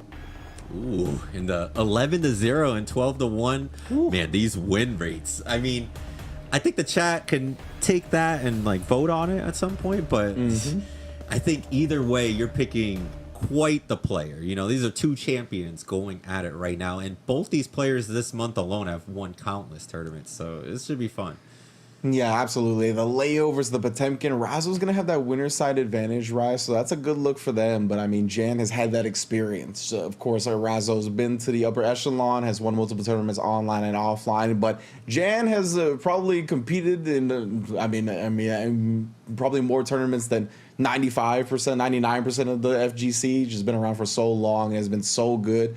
And then, of course, no strangers to the PlayStation tournament environment as well, right? I believe our July champion for Guilty Gear Strive. So trying to get back the crown as well, while Razzo trying to keep it in the den of the Leos, you know?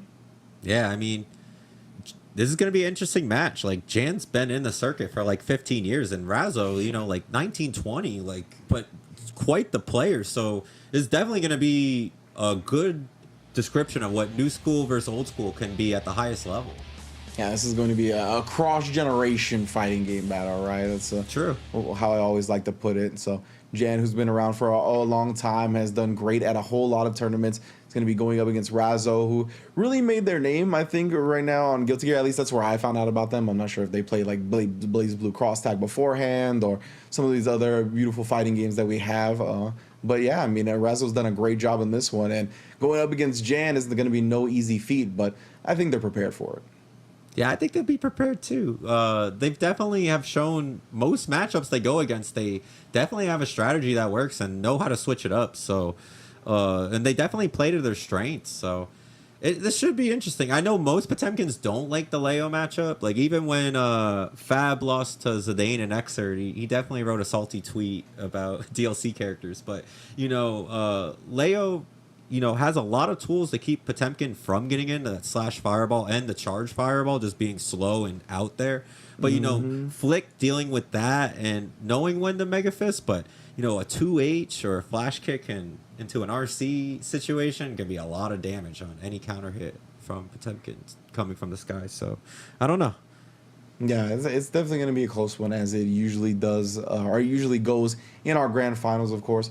So, Razzo, I mean, he's going to be trying to keep Potemkin at bay, right, with a lot of the fireballs and whatnot. But, of course, we'll see how Jan fares up against that. I'm sure Jan is kind of having a little bit of PTSD right now. I feel like every time he finds himself in these grand finals, if he doesn't get the W, it's because of a Leo across the screen, right? K7 has stood in his way time and time again, and now Razo's going to try the same thing. So we've seen how potent Leo is in this matchup, right? It can definitely overwhelm Jan. Definitely one of the few times I've seen Jan frustrated in game is up against Leo. And I mean, it's just a character that is so good at doing it because of the back turn stance and just how difficult it really is to deal with the character's offense. Yeah, I mean, we're just talking about how well this character can maul, but like at the same time, it's hard enough to get into. So like Potemkin has to like work twice as hard here, but it's not like it's not impossible. No. Potemkin can definitely win this matchup, but you know, it has to be pristine about these choices and make sure they're not giving too much, because you give too much slack, and that's what Leo wants. They want to party and have less fear because their life bars conquering yours. Yeah, right. That's definitely an interesting point to think of, is like kind of the respect versus disrespect line that you always have to walk when playing fighting games. You really have to understand that your opponent is very threatening and these characters have tremendous tools at their disposal, but you also have to make sure that you don't fear them too much. You have to respect them rather than fear them, and make sure that they fear your tools just as much. So yep. We're getting into our grand finals now. Again, Razo on the Leo. They're going to be in the winner's side, so having the full advantage on the set. But it looks like we did get drops from that very first match, so Jan taking a 1-0 lead to start it. Oh, wow. Coming in strong. Okay. And unfortunately, our spectator got dropped from that last game, but Jan was able to take it as the players played it out no problem. Back into it now. Razo bouncing back fiercely as per usual. YRC getting a turn, but already backing up. Nice slide head, but the throw. Gotta watch out. Yeah. Damage. That to the OTG with the super. Oh, and just the flash kick afterwards for a little bit of style. Little courtesy, a little bit of razzle dazzle, you know. Oh, the IB. Okay. Nice Mega Fisto.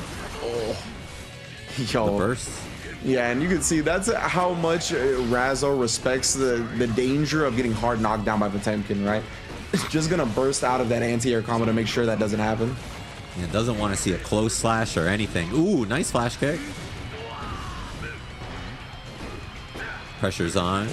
Yeah. Oh, I love that, the jump S to stuff the Mega Fist. Right? What a chase down. Just jumped after him. Oh, and then the S fireball tags him with a little bit more damage. Oh, the 2H. My man's ducked underneath that jump H with all his might. Oh, and then a great backdash punish. Can't believe it didn't actually kill him with that OTG Mega Fist, though. Just a pixel makes the most of it. Oh, got the hit, but then went for the forward heavy and got hit out by Stamp Punch. Man, clutch by Jan. I would have been doing the same thing. I was mashing for my life. I'd be screaming at the top of my lungs hitting punch. Yeah. Please, anything. Now Razo spin the burst as soon as he got it back once again here. Great juggle off that air to air.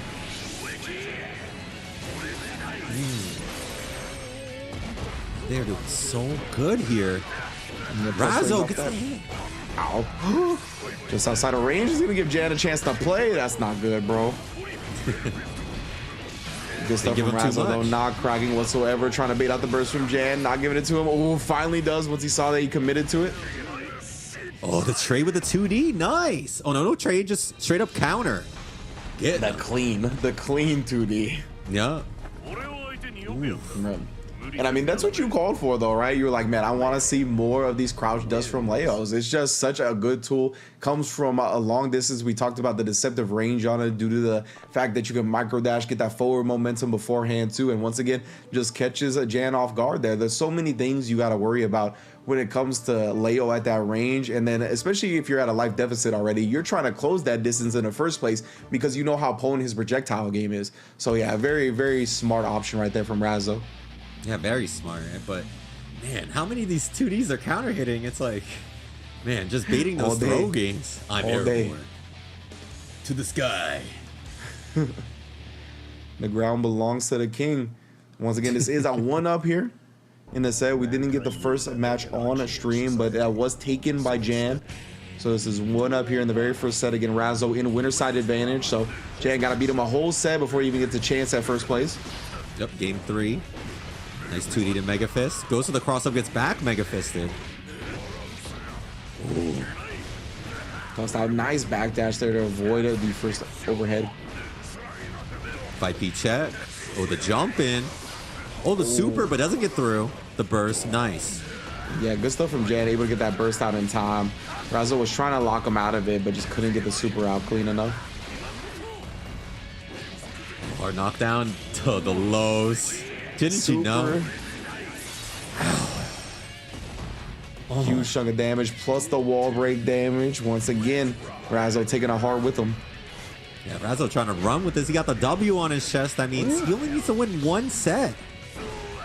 Jam with the L, you know, that means he already went to losers, has to win two, and send Razo to the lower end of the bracket. Oh my goodness, yeah.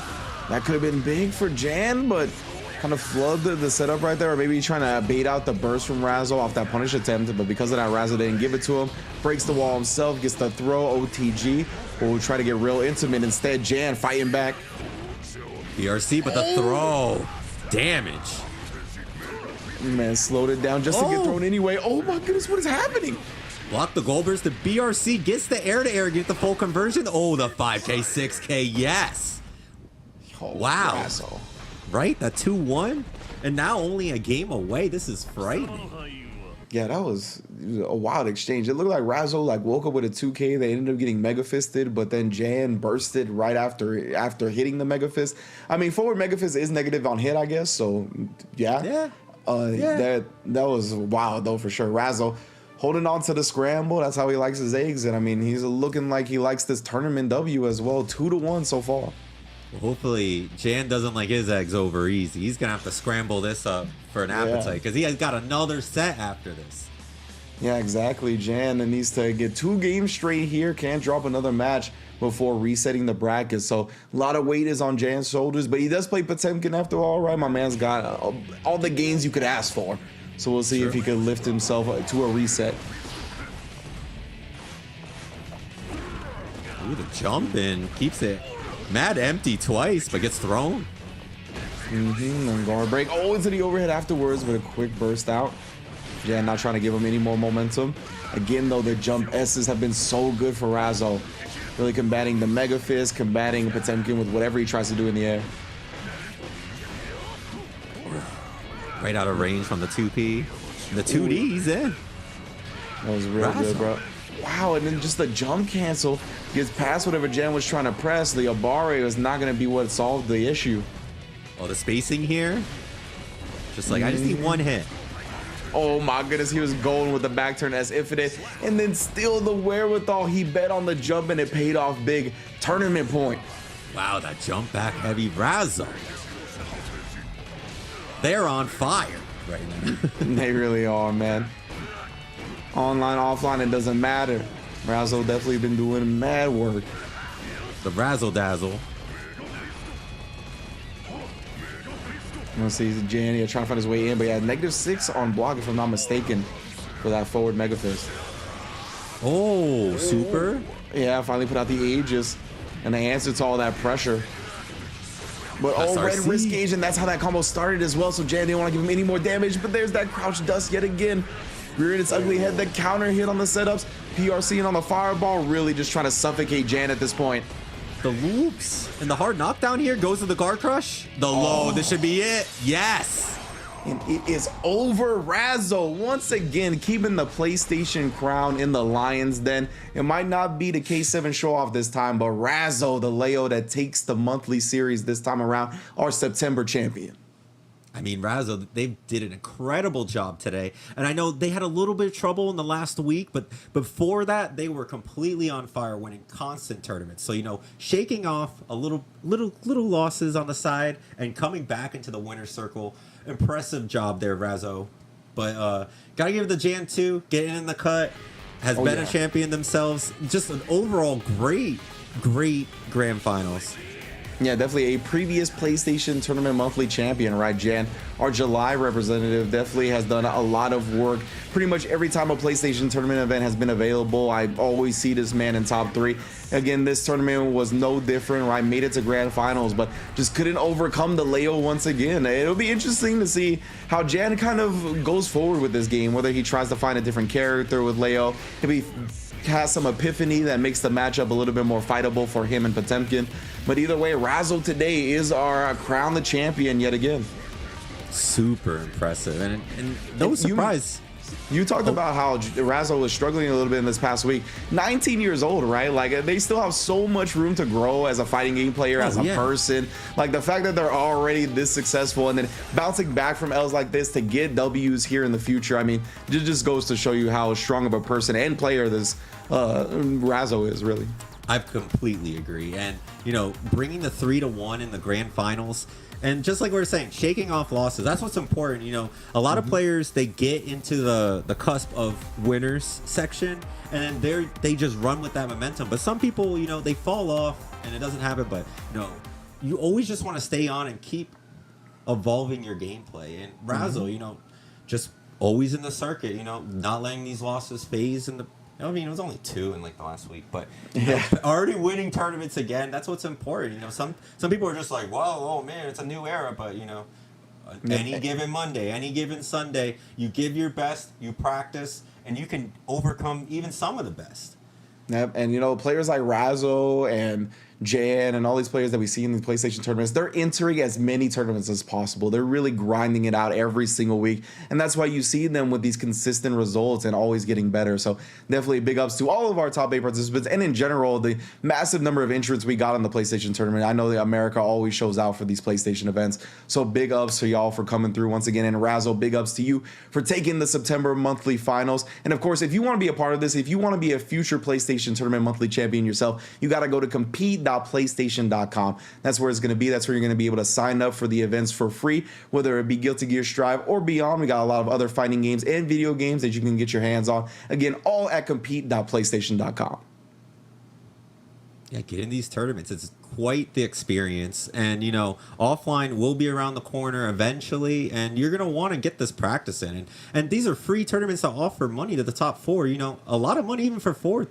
You could pocket a couple of these and get a plane ticket for when you are ready. So, you know, maybe you never had a chance to experience the FGC in different ways, but this can take you in and help you meet a lot of people that get better and, you know, appreciate your hobby. Absolutely. I couldn't have said it better myself. Well, thank you all for joining me and Nerd Josh once again for another PlayStation tournament. We crowned our EU champion today. We crowned our NA champion for September. Congrats to everybody that's been a part of it. Thank you all once again for viewing. We'll see y'all soon. Until then, be good to yourselves. Be good to each other. Peace out. Much love, everyone. Later.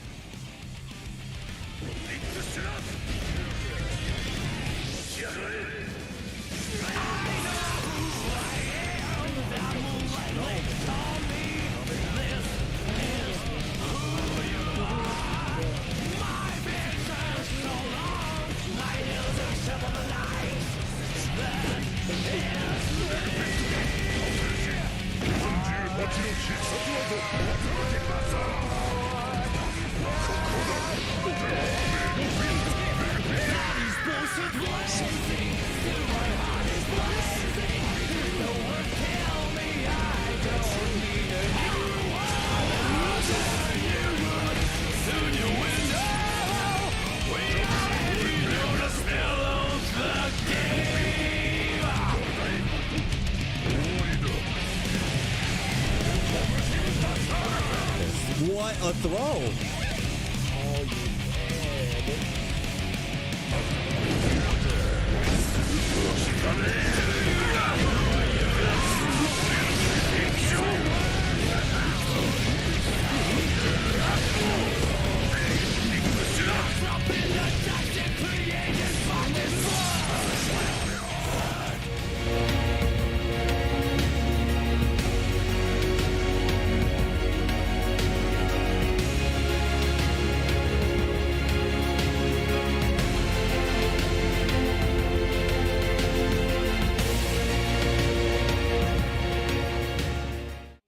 PlayStation Can't feel a thing.